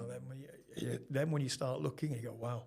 Do you feel like? Did you ever feel like it went, "Wow, what have I been doing with my time?" No, because I was so competition driven to that period of time. I was in that was I mean, if I had a chance to go all styles sooner, I would have done. Yeah. But that chance within the KGB wasn't there, so I didn't really have that feeling. It was only after when I started doing lots of grappling and such things. The karate, faster, stronger is great and necessary to a degree, especially at a younger age. But then you need something else, and that again, I'm going to say the JKS gave me that. It gave me a mind full of. And again, people at the dojo as well, been training for years, will be going along into doing black and brown belt courses.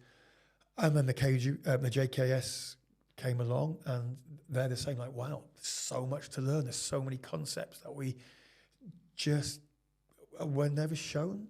Yeah. And something like Alan Campbell, Sensei, who runs chief instructor of JKS England, again, a great friend of mine and someone who's really helped me, someone who's put me on that path as well, who said, you know, go along and do that, go to Japan, train with them and do that. So, Yeah, I mean, it must have, I can only imagine that, you know, I guess the doors it's opened, or just the experiences that you've probably now got from making that move. You and Nick.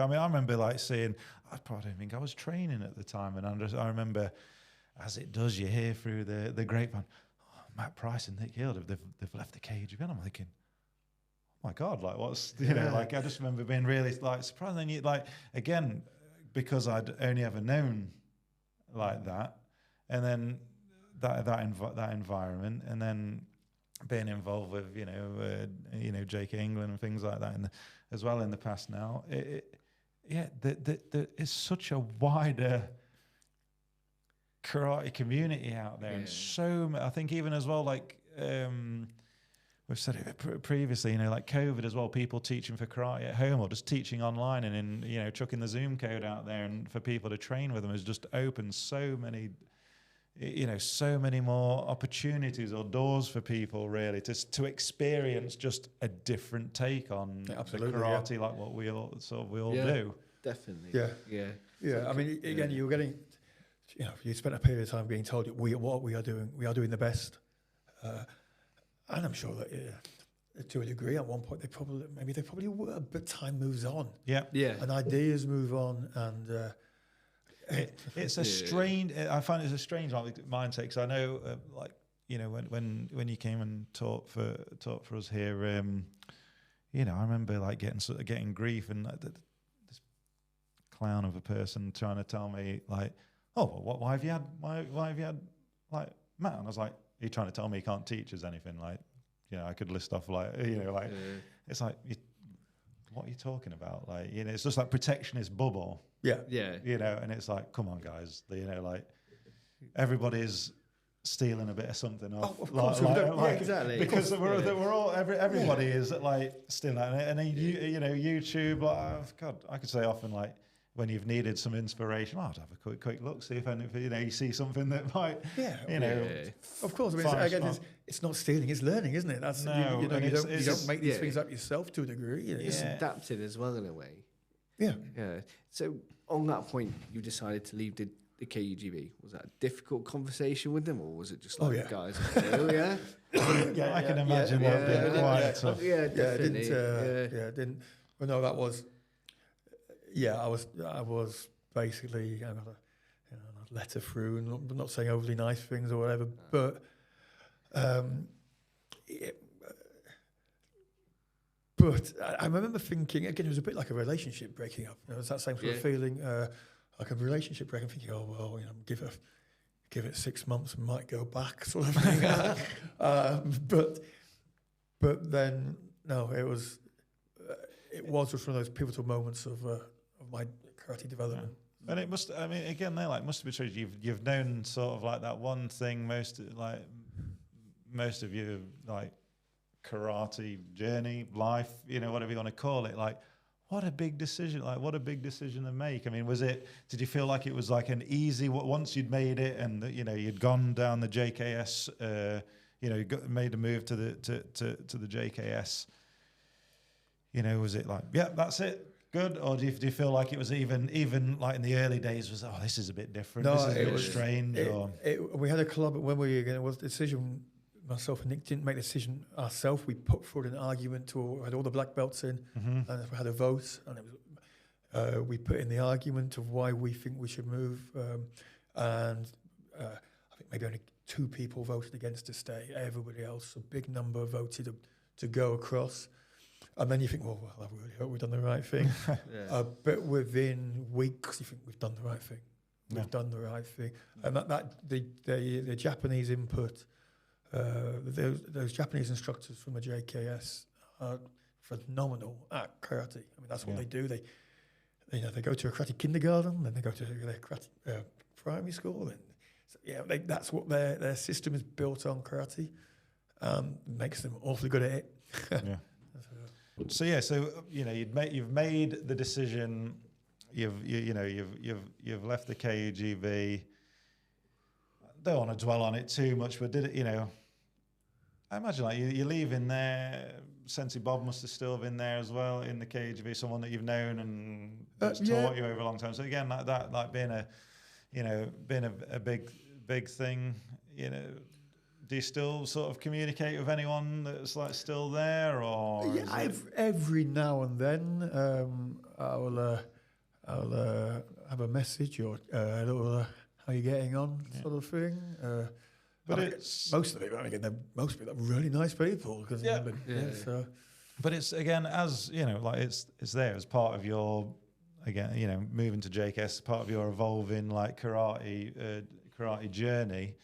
When you went over, was there any sort of going to take up a role of any kind when you first moved over, or was it just you're just moving over to we moved over and I was I had taught for the JKS England squad as a guest instructor, and we moved over. They wanted myself and again at that side Nick Heald as well. We worked together to take over that squad.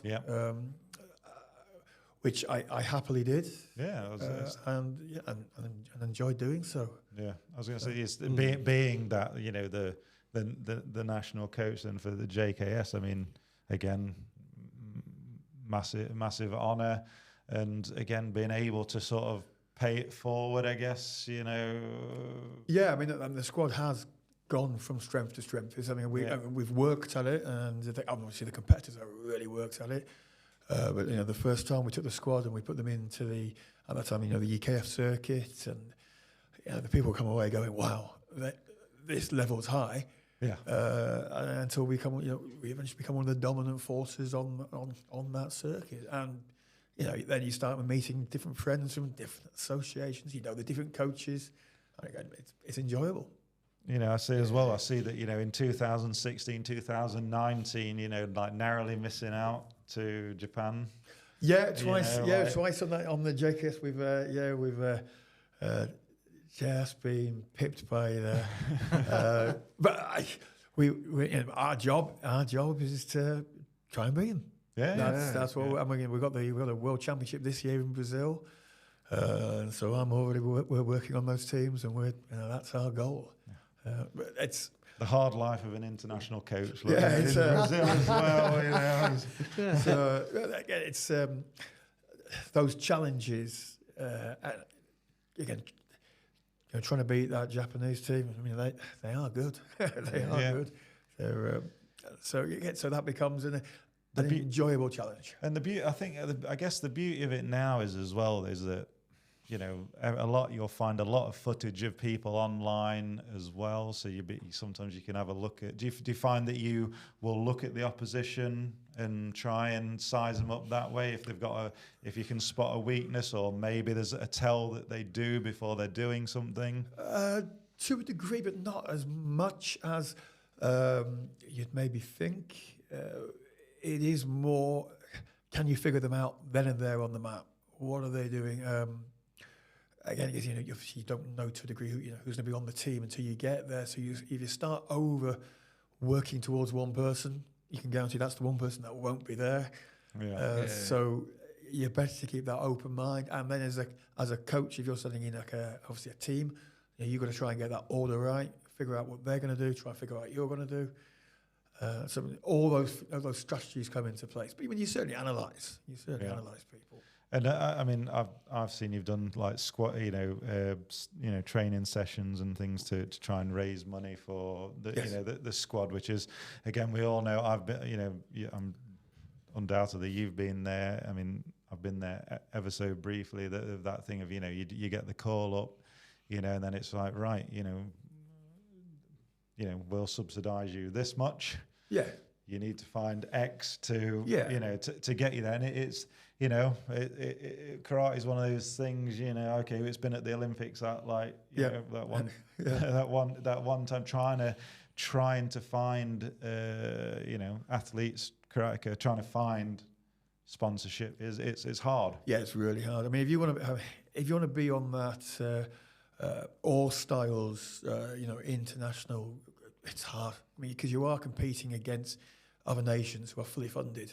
Yeah. And a good majority, well, it's certainly a high percentage, especially in the Middle Eastern countries. I mean, their athletes phenomenal because they're fully funded. That is what they do for a living. I mean, I think back to like getting, okay, if they're younger, they might, people still might be, I don't know, if they're like in a junior position, maybe, or even in the senior, could still be living at home with like mum and dad or something like that. Most undoubtedly working, could have a partner, possibly could even have, kids. But again, if you've got mortgage, all these things, what a stress stroke burden trying to find that. That money. I mean, these. If you want to be a top international athlete, I mean, you've got to be doing your Series A and your Premier 1. So you've got to be doing a certain amount of tournaments around the world. Once a month, once every 2 months, certainly probably once a month in reality to get your ranking points. That will then get you into, say, the WKF World Championships. Yeah. So I mean, that is a serious financial commitment, which, without a doubt, is the main reason that that England has fallen behind, because we haven't got that financial that money coming in. Is that because you think because how fractured karate has become? That certainly doesn't help it. Yeah. So there is no money coming through from Sport England. Again, when I was on the All-Star team for a period of time, everything came together and we were funded. Yeah. Which made that, for me, that was dead simple. But those opportunities aren't there now. Yeah. So if you want to do it, you got to find the money. You got to find it. Yeah. Which, it's a shame, isn't it? Because there's that world level out there again is spectacular. And I know that sometimes the WKF you hear people saying, it's not what it used to be. But you go and see it and see what they're doing and the speed and the athleticism of it. You come away just going, wow, it's seriously impressive. Yeah, I mean, I know you said you'd done the All Stars. You wish you'd done done the All Stars sooner. I mean, like for me, I don't know, I respect the athletes and in the WKF, what they can do, the speed in which they move, how they set people up. I don't know. It's still, I'm not sure. It's not quite my cup of tea. I'm still more of a traditionalist in that. I would say what you need to do is go and see one of the top events. Yeah. I mean, the first time I went to to watch there was one in Dublin a couple of years ago, one of the Premier ones, which the very top level, and I took the kids to the farm and. My daughter says she does karate, she enjoys karate, but it's not, karate isn't her. Oh, she came away like, wow, just the level of people when you see them live. YouTube does them no justice. Yeah. And you'll always get the people picking on the worst bits. Yeah. And those worst bits have always been there on both sides. They'll get highlighted and people say, oh, look at this is weak. I mean, I get I can get the argument sometimes, with Shobu Ippon, it's boring. People especially elite levels, they'll just wait it out, feeling around. There'll be time where nothing's happening, which totally I can totally get on board with and totally agree. Yeah, it's funny because obviously I did that for so long and enjoyed it. And I remember once we had the team fight, Leeds against whoever it was in the final, and I was the last man out. And my job was to get a draw, so I took centre ground and for 2 minutes just stayed in centre ground, fainting the person away, get that draw. And we're like, yeah, and if you. Now looking back, my God, that must have been dull. People watching that, they probably come to see me fight a little bit, and all I've done is, but I've got that's what we needed to do in that situation. Now, you can't do that on the WKF circuit now. You just can't do that. The fights can't be passive. Yeah. So as a spectator, I mean, again, I don't know much about the WKF and the rules and things. So so if someone was trying to be passive or just dancing around, moving around, do they penalise you then? You get the warning. The referee will shout the warning. Continue, and then if you don't do anything in 10 seconds, if you're the losing athlete, you'll be penalised. Yeah, because you're not trying to make that. You're not trying to make things happen, which again also means you've got to be very fit. I mean, the fights are 3 minutes. And there's action-packed 3 minutes. Yeah. And it is done. It is very much done towards spectators, which does work. I just sometimes think it doesn't come off on YouTube as well as it can do. Yeah. I mean, I obviously I was like probably a lot of people, you know, it was certainly very interested at like when it was in the Olympics. Yeah, and then it didn't end on the best note, eh? No. And actually, up until that end heavyweight fight, it was going well because there were certain people who'd always been very anti it. And there was comments going on saying, "Wow, there's some skills here," and then suddenly that happens, and you go, "Ah." Yeah. I mean, do you think we'll ever see it at the Olympics again? I don't know. I don't know if there's enough money in. I mean, the Olympics do like sports with lots of money. So if you're sponsored by Red Bull and I mean, you know, things like break dancing and stuff like that. There's money in those things. So that karate doesn't have that massive money base around the world from huge sponsorship. Like it's huge in the Middle East. Karate is huge, mind-blowingly huge as well. Why do you think that? Why do you think that is? You know what? I couldn't tell you why it became that way, but you go to Iran, Iraq, Turkey, those places. Turkey, and that's been the national sport for years. Right. And that's where their heroes come from. Look at Azerbaijan with Agiev and they are huge. I mean, Agiev's got his sports stadium there, TV program where he interviews people. He's the biggest star, but that concept doesn't. I've seen him in that karate combat, and it was. That was cool, eh? Raymond Daniels. Yeah.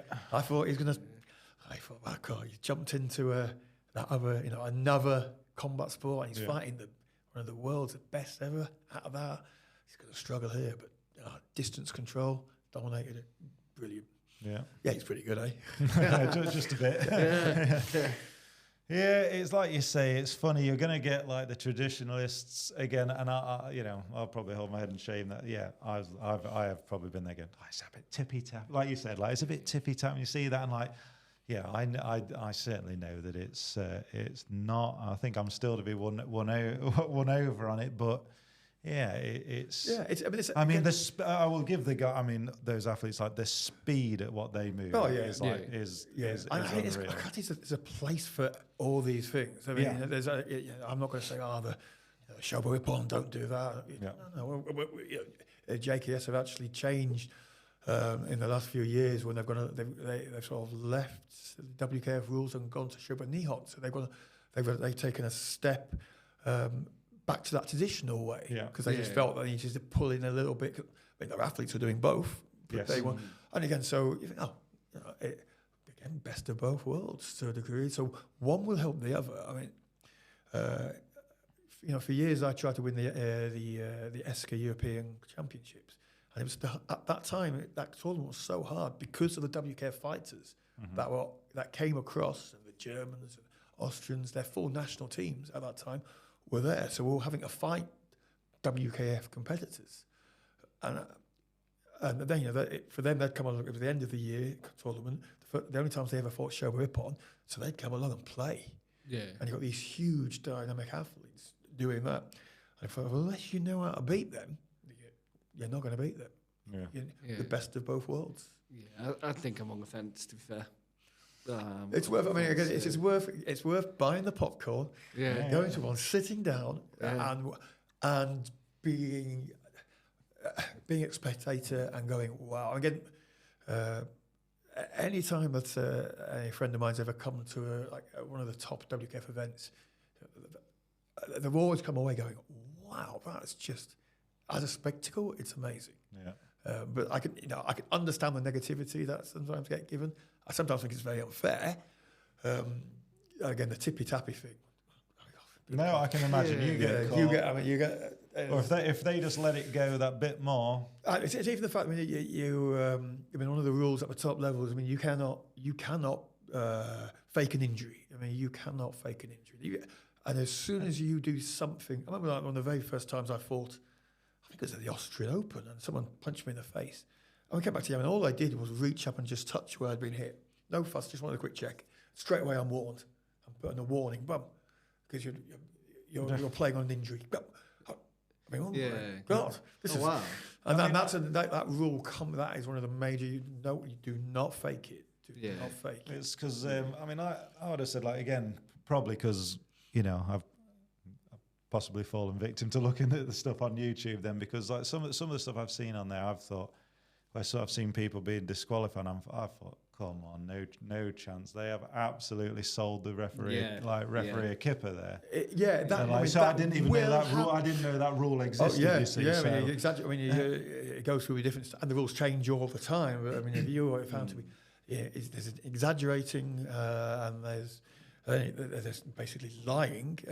You're straight out if that happens. Yeah. It happens far less than you'd think. I mean, far less than you think. But if it ever happens, it's straight on YouTube, which is straight on Facebook and social media. And Has it and done? it gets shared, and you think, this has always happened. Not just WKF. It happens. It happens. Yeah, absolutely. And, Did you ever, obviously, back in the day, did you ever have like that happen to you where you felt like someone's made an out? I mean, I had it where, I mean, I won't say who it was, but it was one of the top fighters in the world, fighting him, maybe the World Shotokan Championships or the I think it was at the ESCA Championships, and I had him. And for previous years, I always struggled when I had him. And he just took a dive, and after in the party, he admitted to me, I was struggling, so I took that way out.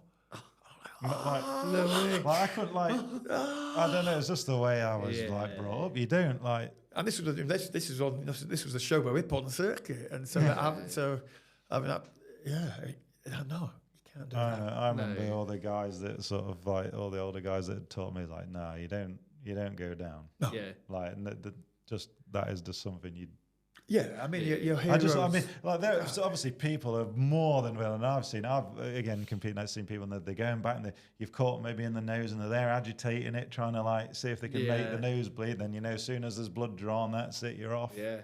And you're like. Yeah, but the blood drawn rule, that's a stupid rule. I mean, that's some people like even like myself. If you literally some people you tap their nose a bit, put anywhere near their nose, and it'll start bleeding. Look, you're still standing. You just got a little bit of blood on your nose. You'll be all right. Well, I'm a friend of mine and Sensei Mats. I remember like when I'm very fortunate to. I mean, obviously you trained with him for. Sometime when you were in the junior days, but Richard Heselton, I was fortunate to compete with him, and I remember him telling me, "You don't go down." No, it's like, "Oh, Sensei, no problem." I mean, Rich is a great bloke. He's a tough man. Yeah, and you're quite right. You don't go down. You stand there and you take it, and. Again, it's all about the appearance to a degree. So you don't stand there on the line and holding your arm or bent over because you're winded. Don't just no. Don't. Again, you think about the heroes that we look back. Someone like Terry O'Neill springs to mind. As a kid, I was obsessed with Terry O'Neill, Sensei. Yeah. And you think, that to me, that man was a superhero. Yeah. And he was a superhero. He went into that role as well. Yeah. And especially I got to know him. And you wanted to be that. You wanted to be a superhero. Yeah. It's just that I think that's the only thing that ever comes to mind. If someone says like this sort of the more like the WKF stuff, I would stand corrected that I've fallen victim about it. It's just. So again, people will have made highlight videos that you've seen that's to me looks like people fainting injured. I'm like, how can you? If you're an athlete, how can you do that? But again, it happens far less. If there's ever a chance for me to go and say, I would go and see it. Buy the popcorn and have a spectacle and enjoy the spectacle. How do you find the foot? The because I know like usually is it WKF they wear the padding on the feet, and I just like no matter how hard I've ever tried wearing foot, I can't. I don't know. Well, I was fighting on the All Stars. I was in the first generation when the foot pads came in. Mm-hmm. I was and they came in and everyone was the same. Like these are a nightmare, but within 5 minutes you're out there and you think, fine. When you kick an elbow, when you Oh, slam and kick it, and you hit that elbow, and you bounce away after going, oh, that's all right. Then you're glad of the foot pad. Like when you get kicked in the head, it's because I mean, even like obviously, like you say, I can remember when it was. I think gum shield was even optional. Yeah. Like so. I mean, I can remember when gum shields came in and they had to being on the lead team of 5, and we had one to share between us all. Oh. So yeah, things have definitely improved. Yeah. Whose teeth were they actually molded? Whose teeth were they actually molded to? That's the question. That's pretty grim. Yeah. So yeah, things have definitely improved.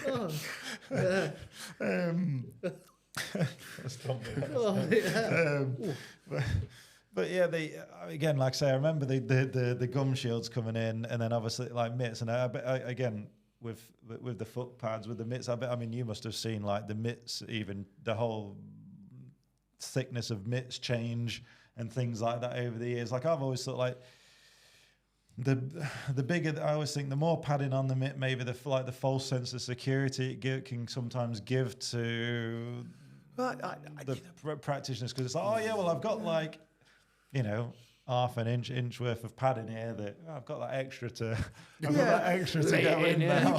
You adapt very quickly. You do get used to being at that mitt. That mitt end becomes then the fist, the extension of the fist. Yeah. And you do get used to that really quickly. Even when I got some, I use the WKF ones when I'm sparring, and again it's injury prevention. Sometimes I hear the argument, if you put the mitts on, it causes more injuries because people go for it. And I think, well, that certainly doesn't have the basis in my thinking back of the past. Again, going back to Bob Rhodes' dojo, there's a ruling, if you injured someone, it was your job to take them to hospital, and at least once a month, someone would have to be taking someone off to hospital. I can remember sitting in the Harrogate Hospital, and again in my gi on a Wednesday night, where I think somebody give me a lift back, and I say, oh, nice to see you again.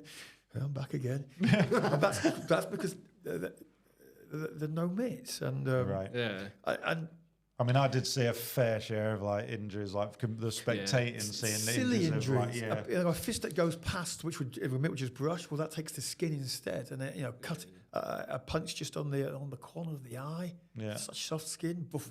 Yeah.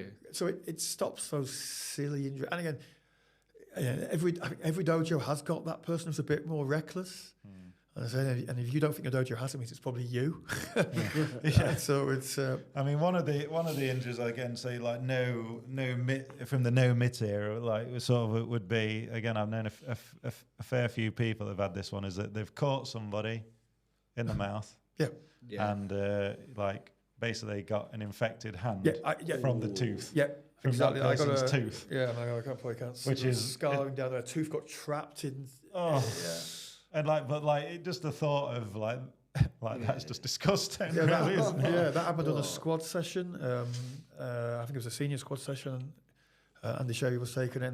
The tooth got trapped, and they got the tooth out. And I was saying to Sensei, my hand is starting to hurt. And he said, "Oh, well, use the other one." So, cheers for that. Yeah, so I started to think, well, my whole arm is starting to hurt. So, reluctantly, you better go and get that sorted out. But then it's just that and luckily I got there and injections and stuff, blood poisoning. But it didn't amount to anything. But again, it's just unnecessary. Yeah. And I'm not even mentioning the poor bloke whose tooth. Yeah. The guy whose tooth was lodged in your hand. But again, we just at the start of the podcast, and even beforehand, we were talking about that. You now sort of like regularly going like to Japan, to the Hombu, and training with Kagawa Sensei. What does training in Japan sort of give you that you can't get anywhere else? Well, it's only the intensity that.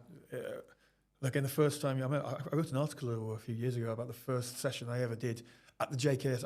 We went over to Japan and we'd obviously been part of the JKA through the KUGB, and then we also trained Yahara Sensei, KWF, and that must have been pretty nice training with Yahara Sensei. Yeah, really cool. Put a special session on for us, which is amazing. Yeah.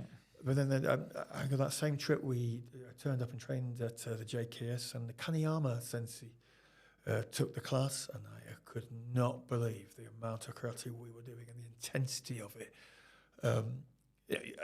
You later learn that Kaneyama Sensei is renowned. He's the machine. He's one of my senior JKS instructors, and he just trains. And now he's become my favourite instructor in the world. When I get there and it's Kaneyama Sensei, I'm like, yes, we're going to really go for it. But that, I talk about that Japan time where you're training in session and you think, wow, we've done loads. And they say, oh, go and get a drink. You go and get a drink. Quick look at your phone and you think, 15 minutes. We've only done 15 minutes. How is that possible? I've always come away with someone. The last time I was over, Yamaguchi Sensei and Makita Sensei both picked up a little things that I was doing. I think that's priceless. That's worth the effort. Yeah, a little thing I can now spend 6 months adjusting until I get my next little thing to work. And did you take your 7th, Dan? Was that like yes? Out there? Well, yeah, I took my 6th and my 7th out. That must have been pretty special. Yeah, both of them were special. If you had to choose, like what, obviously being 7th, Dan now, like have you got like one of those gradings that you'd say has been your most sort of? Yeah, my 6th. Actually, my 7th was I enjoyed my 7th, which is crazy because somehow I tricked myself into enjoying it. From all the telling people they must engross and then go for it. Suddenly, I was doing that seeing people before going up there who were getting their karate pulled to bits, and I was the very last person grading that day, and I just embraced it. But going for my 6, obviously I was coming across from a KUGB grade, and they wanted me to. I needed to do well. Fought one of the top South African fighters in the world, and had a pretty good fight. I probably underestimated me. Probably didn't know who I was to a degree, but and then sort of made a bit of a statement, and that sticks in my head as that was a good moment. I'll take that one. Yeah. Yes. But it's been so. And I'm suddenly thinking like when I took my Sandan, or would have been my Yondan, and Yoda Sensei slapping me in the face after, which turned out to be that was his way of saying it was really good. Oh, right. Was that thinking? I don't think that went well. I remember outside we were chatting, and somebody walked over to me and he slapped me around the face. Like really slapped me, and he said, best grading today, and walked off. And one of those moments that stick with you forever. Think, wow. Was grading like always sort of like a prerogative? Like did you think, I want to be up there, I want to be, go as far as I can go, or is it just sort of like the time would come round and you'd put the yards in and think, I'm going to go for it, or like it was never a prerogative, but there's nothing that drives you to train harder and to improve more than going for a grading. When again coming up to that 7th down, I am working on everything.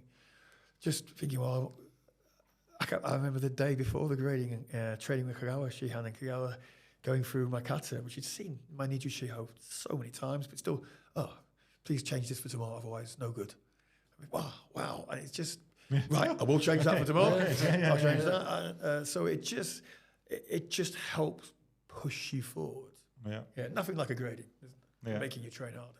Yeah, it's. I remember speaking with Sensei Bob, and he's like, "You definitely need to like go and grade." And I was like, "You're the reason why I don't want to grade."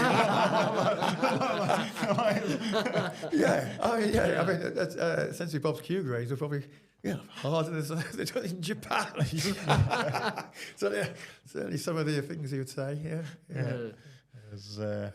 I always remember. I can still remember now. Like if it wasn't going to be good for like a young kid or anything like that, he's like, "Go and get your mum and dad." It's just like, oh dear. But if the time comes and if if 8th Dan's on the table, was it? I mean, again, I'm with JKS. Is it something? Do you have to still do a physical grading, or is it more like it's awarded or? I'll give them credit. One of the things they change their plans all the time. So you'll an example would be a couple of years ago. So when I did my 7th, there was no Ju Kumite, so it was Kata, 2 katas, and then written work, and they had to go through There's a lot of explaining and demonstrating things. But like you never know, because the grading just beforehand, where 7th there was no Ju Kumite, on the day they said, "Oh, today Ju Kumite, please." And you saw the people there, thought, his eyes suddenly went, "Oh no!"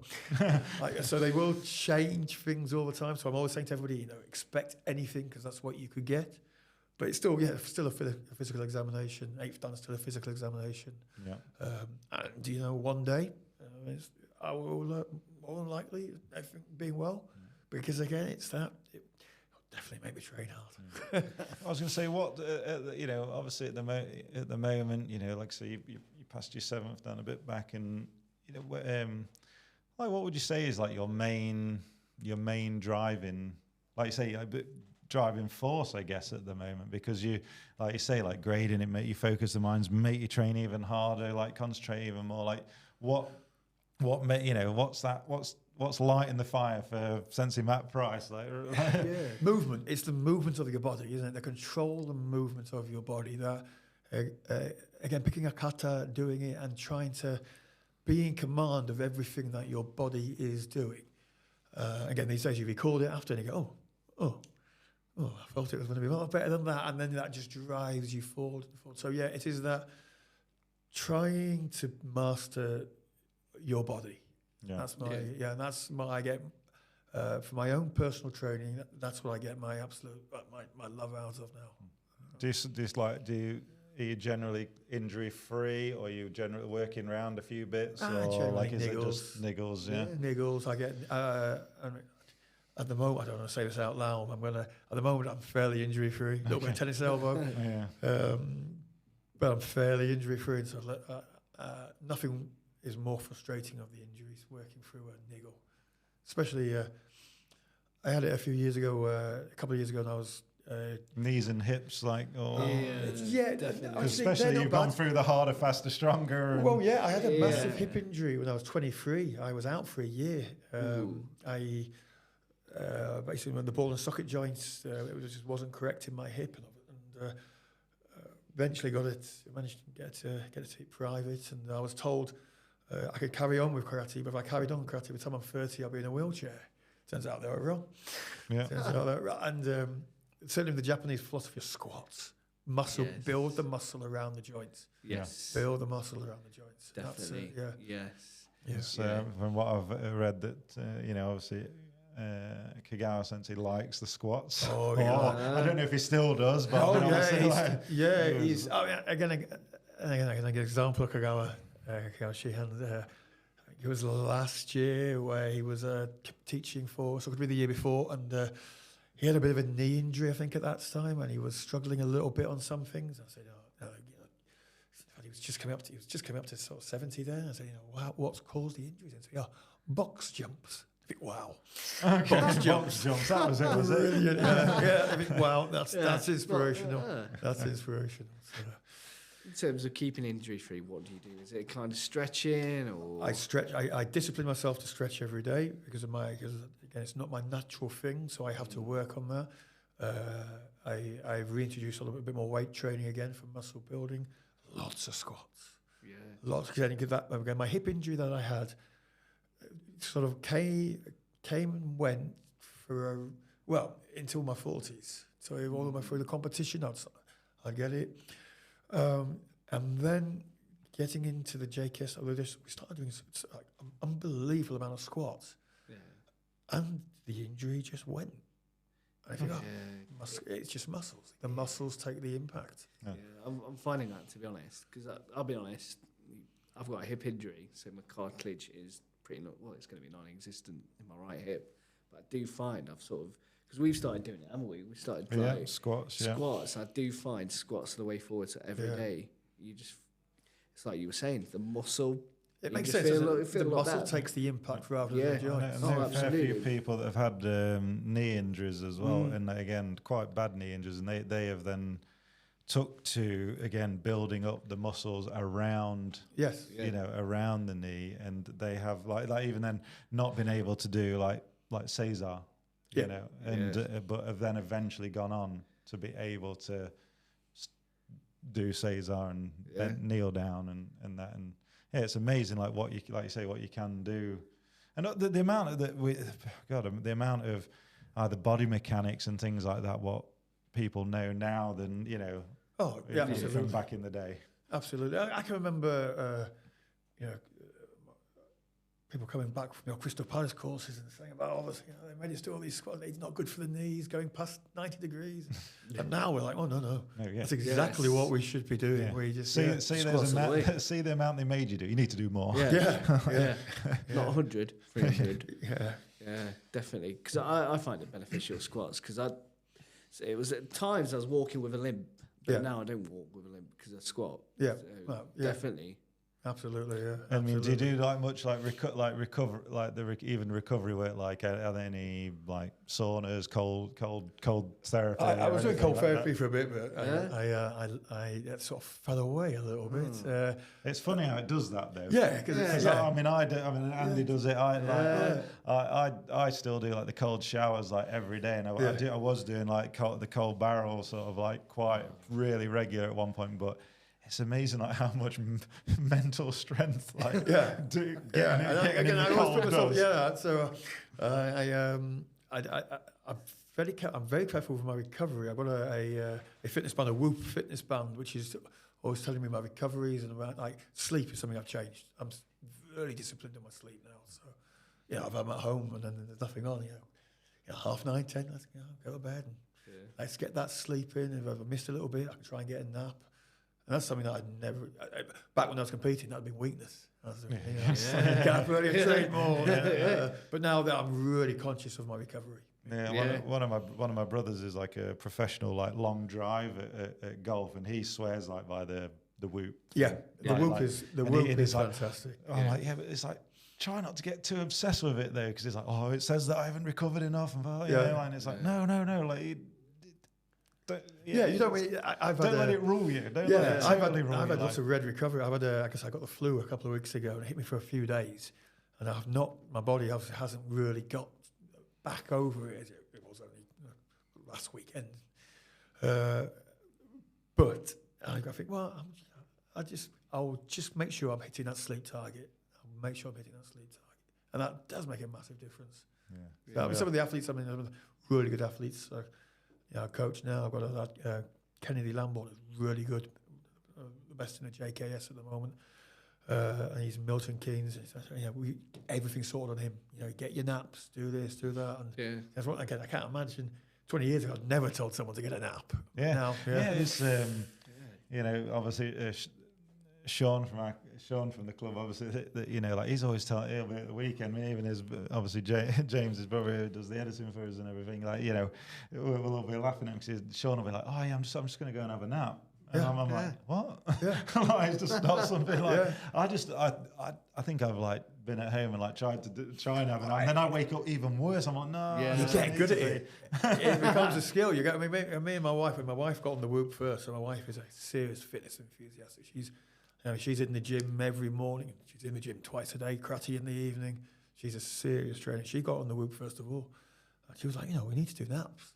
And I was saying, the first few times I just lying there thinking, this is not working. But now I'm an expert. I think it's like you mention your wife there. I mean, obviously, say that the kids are doing it. Did I see that your son John? Did he got his show done? Did he? Yeah, Shotokan. Yeah. And your daughter? Yeah, Shotokan. Yeah, I mean that must be. That must be a proud moment for sure. Yeah, I mean, I said, no, John, my son, he's 10. He's. I mean, he won't listen to this, so I can say it, but he is really good. I mean, he's. Well, I remember when you came to teach us. That was probably a couple of years ago. Now, and I mean, you're saying that he loves it. Yeah, I mean, we had the JKS Europeans in Denmark last year, and he came back with 5 golds. Wow. Maybe 4. I'm exaggerating it. So either 4 or 5. He'll know. And Kagao was taken with him straight away. Who is this?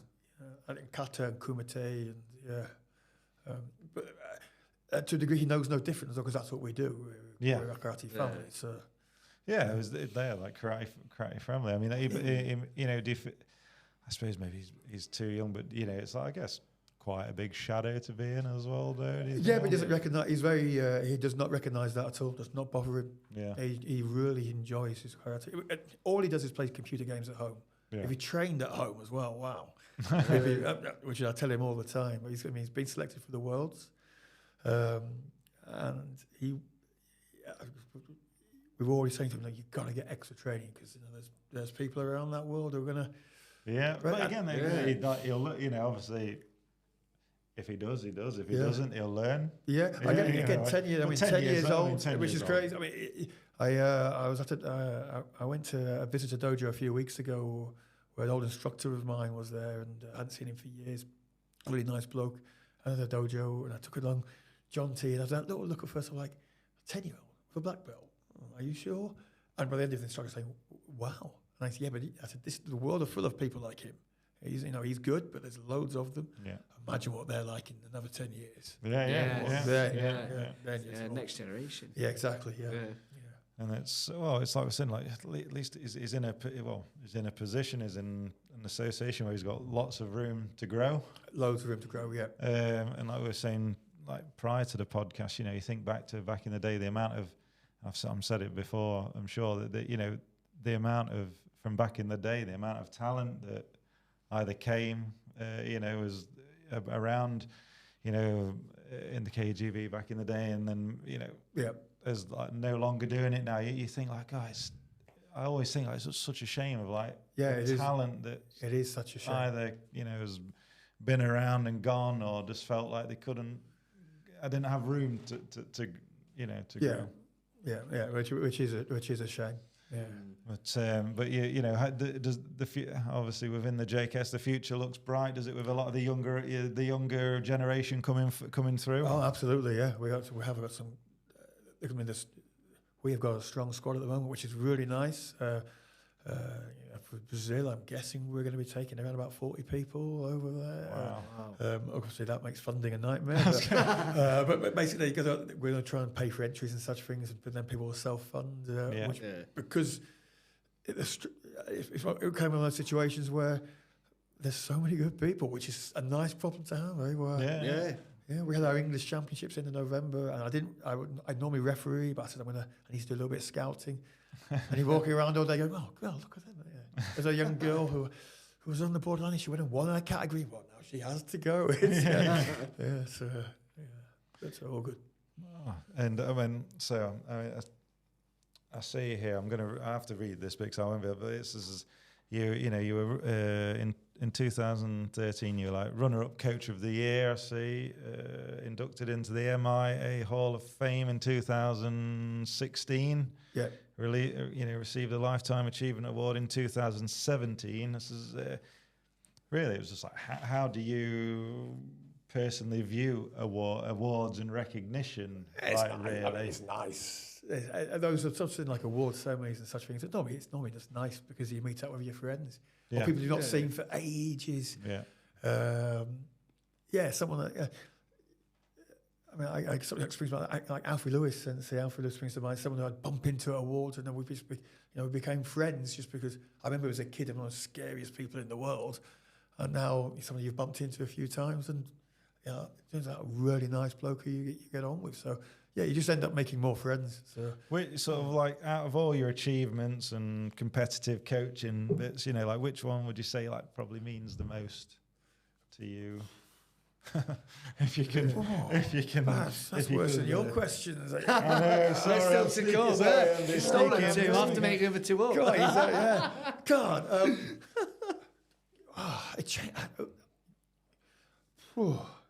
that's a really tricky one. There's certain ones like when I won the Europeans, because I've been trying to win it for so long, and it was such a. Certainly in that era, those ESCA championships were so hard because of the WKF side coming into it. And it was something I got, and he'd had bad luck where he'd been disqualified or something daft had happened. And because it was just one tournament once a year, open weight, and the very last time I'm going to do it, and then bam, whip through it. had one of those days where it's one of those days when you're in that zone. And so moments like that, you think, yeah, I'm glad I did that last one. So yeah, things like that. I mentioned earlier, like winning the KGB Grand Championships in 2002, something that, those idols I'd looked up to and had only been done, that 3-4 times before, and you wanted to be one of those people that done that. So yeah, things like that. They certainly move. I mean, when you're getting like the awards, like I got a lovely award last year again for a coach's award. They're nice, but it's not the same with the ones that you've won. As in, you've gone out there, they're the ones that when you look at the medals on the wall, you think, oh yeah. There's some you forget. What was that one? There's other ones you look at and think, oh yeah, I really remember that one hurting a lot. Yeah. What would you say excites you most about the future of karate in England and internationally? Yeah, I mean, I think there's often, again, a lot of people would often say, karate was better back in 80s, 90s or whatever. I don't believe that. I think it is better now. I think there's more understanding of the human body. We're more careful certainly for head injuries and such things, which we certainly didn't used to be. I think the understanding of body movements, again, giving a shout out to the JKS style of karate, that fluidity of movements. I mean, not so much harder, stronger, but just using the body correctly.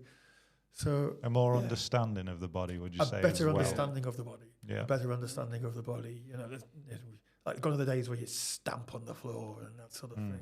Everything's the smooth contact, the weight going forward and not down. And so, yeah, I personally think karate's in a really good place. Yeah, we all like to look back. I mean, I like to look back and go, wow. But I do think it's in a good place. What does karate mean to you, if you could put it in in a nutshell? If you could. Really arrogant, but everything to a degree, because it's been the thing that I set my life to do. God knows what I'd be doing if I didn't do karate. I was quite good at sales. I was in sales for a few years, but all I ever thought about was doing karate. From that moment of being 13, 14, of seeing those martial art films, and then I remember my uncle. Going to stay with my uncle getting out a film to watch on V8 or Betamax or whatever it was, and it was Way of the Dragon, Bruce Lee. Never heard of it. Put it on, and I'm like, oh, again, one of those, wow, So those moments, there's what they make you, and that fascination and that has stayed with me and is still with me now. It's my job, and so you obviously have the hassles of a job with it. But when I'm in the dojo training, the job goes out of the window, and you're still just training. Yeah. We were talking about this beforehand, but if you had your favorite karate book, what would you say? Well, I am a karate book nerd. I love reading my karate books. But I'm going to say Richard Amos Sensei's book, I would say, for the just inspiring, just reading about that time of him in I was going to say, what was it about? What was it about that? Just the stories they're getting. They're getting knocked down and getting back up again continually, and in that. Did some of that? Did you feel like rang very similar, similar to yourself? Because it strikes me as that even like from you being a young lad and being at Harrogate, and you going to Leeds, and then getting on there and being on at the KGB squad level for so long, is that you didn't give up. No, I love reading about those people as well who didn't give up. So I think I was saying to you earlier, I remember reading that book and taking my time reading it, because I just found every chapter inspiring.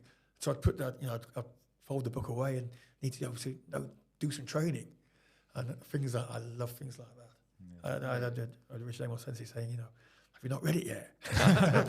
So, well, I'm having to take it slow. I know. I need to like reread it again because I think I blitz for it. And again, I think I was saying to you before, I'm not an avid reader. Something's really got to capture me, like to want to read it. And it was, it's certainly one of my favourites. Yeah, I mean, I am certainly for martial art books and biographies. I love them. Yeah. I love them. So yeah, I just reread Moving Zen a few weeks ago, and just saying that absolute early pioneer, and you're thinking how like going to Japan now is easy because you get your phone out.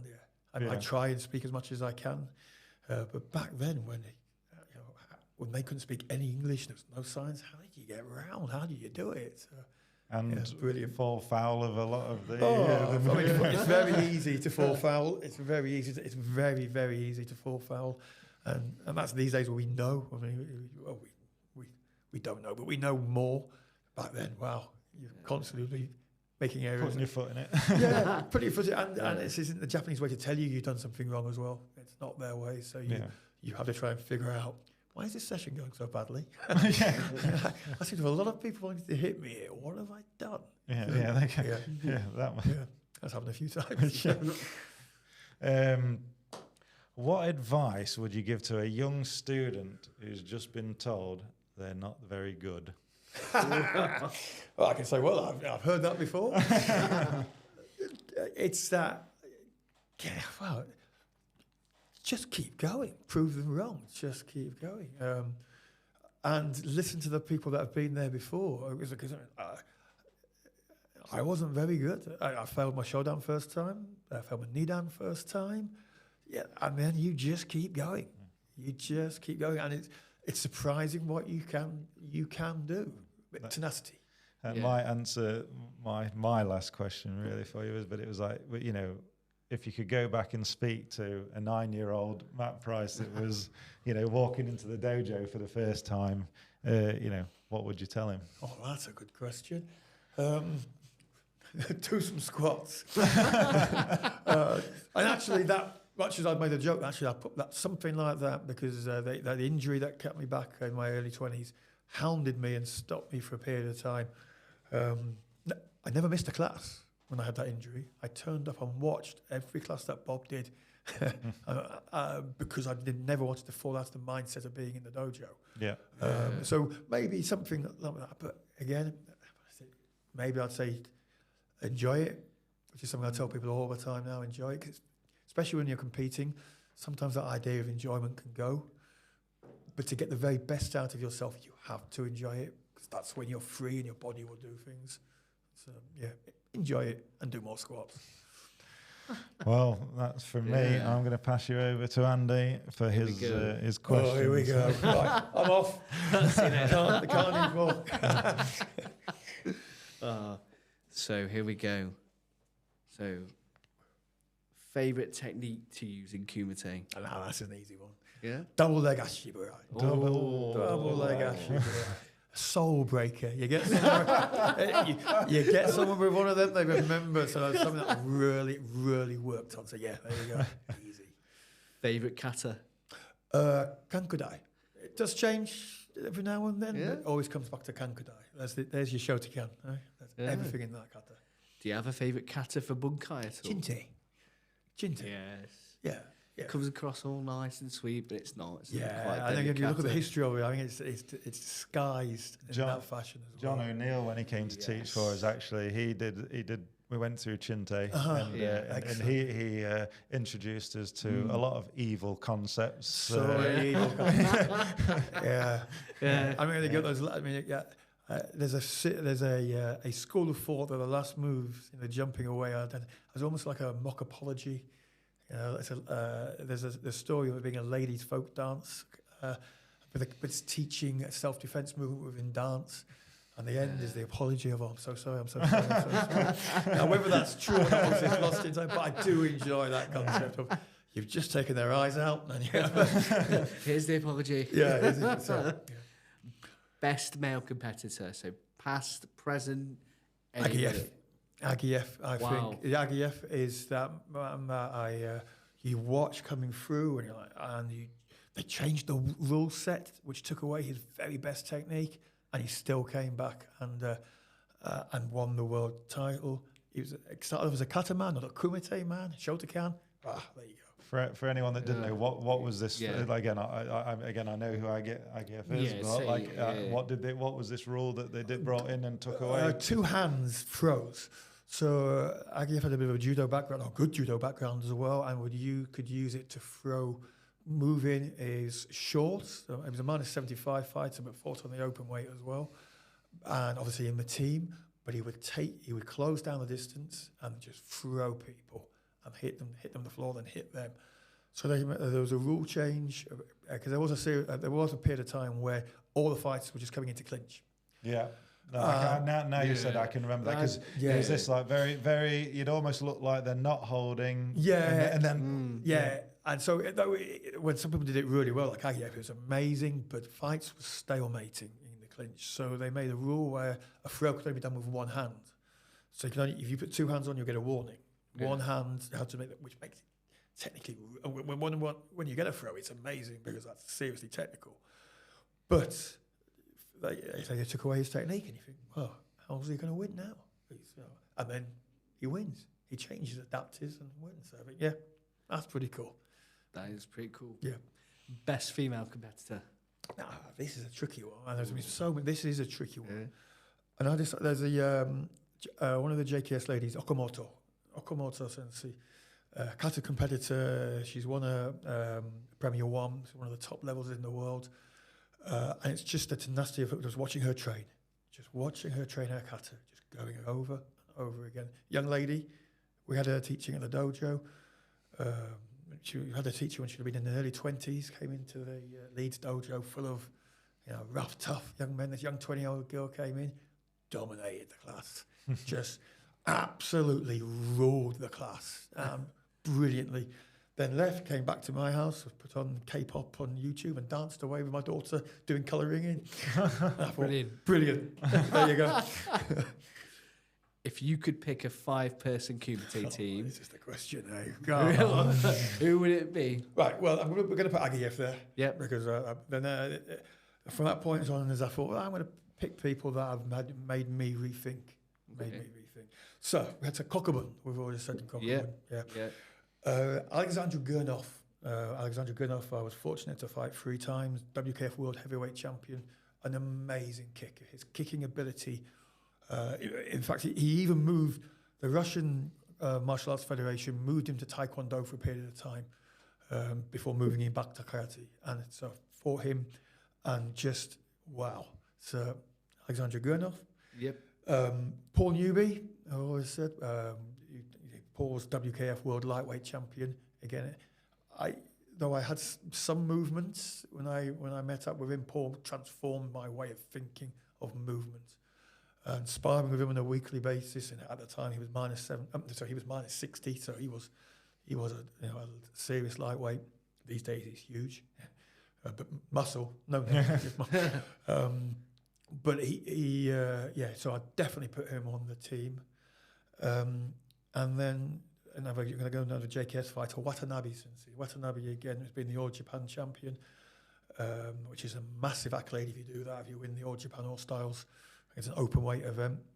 He's been a Premier One, part of the Japanese team for years, and his hand speed. I am lucky enough to spar with him whenever I get the opportunity, and I always just come away going, those hands are the fastest things I've ever come across, I've ever seen. I remember getting up and going to one of the morning sessions once, and it was just me, Watanabe, Hiroshi Kagawa's son, who was the heavyweight champion of Japan, fantastic fighter, and Shinji Nagaki, WKF4 champion. It's just the 3 of them. My first session, being woken up in the night with an earthquake warning. Get there, and it's just the 3 of them. Oh, we'll just spar. Watanabe's hands. I was like, just wow. So there you go. Yeah. As reserve, do you want reserves? Here we go. No, we'll take the 5. So you sort of touched on this, but if you could narrow it down, your greatest karate moment. This was I knew this question was coming, and this was a tricky one, but I think it's getting onto that All-Stars team, because I did that at an age again, I was in my mid-30s, and it was a serious team. That team at the time was full of world champions. So I had to go on there and through the circuit and through the selections, I had to go on there and beat people who are seriously good to get that place on that team.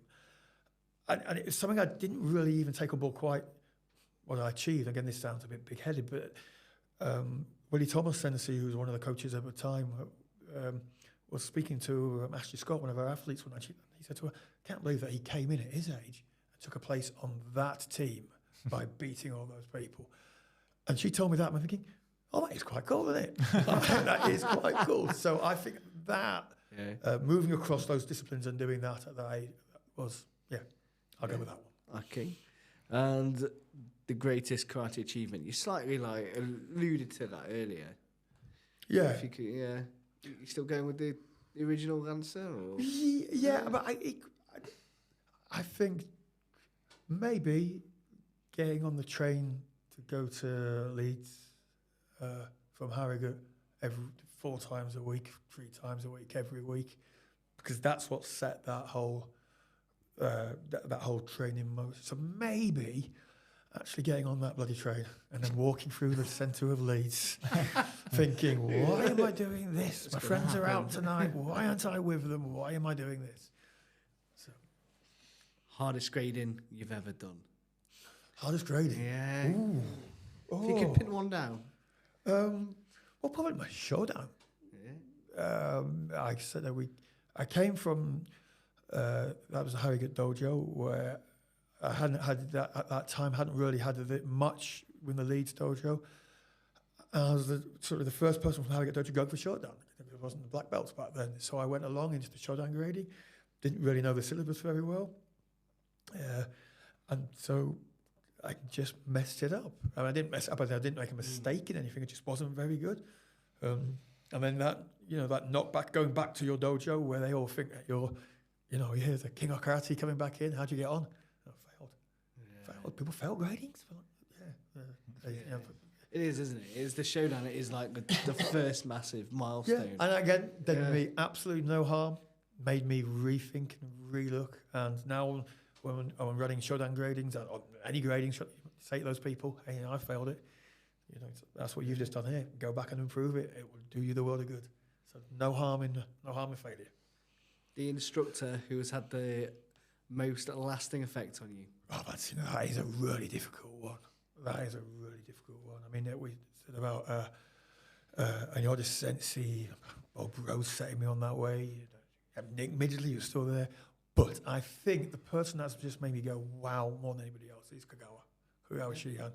Just when, again, I can remember a few years ago at a seminar I was doing in Nottingham, and he demonstrated some kick combination. I cannot remember what the life it was. I remember looking at it thinking, I'm going to be really good at that. I can say, oh, that's impressive. But I'm walking back and trying it and just going, what? That man is seriously impressive. So, yeah, I'd say, Kagawa Shihan. The student who makes you laugh the most? Oh, it's a new question. It's like, the student who makes me laugh the most. Oh, I've got a lot of them. I've got a lot of really who consistently. There must be a real character. There's always that one real character. Yeah. Yeah. Well, I've got some little kids who really make me laugh. Little kids who have learning difficulties who are just going to say exactly what they think, and that always makes me. We got. I've got a lovely house called William Brown. It's a lovely dog. He's just cheeky. But he always, and the amount of times I tell him off for something, and if he keeps going, one day he could be something very special. I've got a fighter, Luciano, who's one of my seniors. It always makes me laugh. He's just got that sense of humour. Just always says something in the dojo, which my son John T absolutely idolises him. He always says it's his best mate. I said, please, he's in his 20s. He's not your best mate. So there's a good one for you. Tea or coffee? Coffee, especially in the mornings. Get towards the evening, change it to tea. Particular brand of coffee, just out of interest? Whatever my wife buys in, that will be good, because she knows what she's talking about. Okay. Yeah. Favourite post-training meal? You know what? I don't eat very well normally after training. But favourite one is sushi. Yeah. Sushi. Yeah, especially when you're in Tokyo and you can just find some izakaya somewhere, something, you just sit back, order some sushi, and just go, oh, no, that's nice. Yeah. That's nice. And finally, you sort of touched on this. If you weren't a karate sensei, what do you think you'd be doing? Would it be sales or well, no. Or the deck collecting?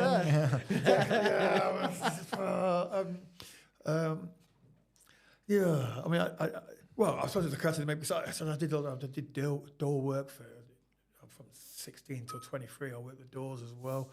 That was quite an interesting lifestyle. But I probably wouldn't have done that if I didn't do karate. So, probably just sit around wasting my time watching telly.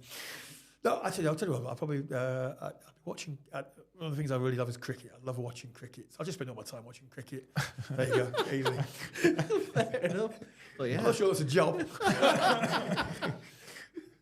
Could make it a professional, professional job. Commentator. There we go. Commentator. Yeah.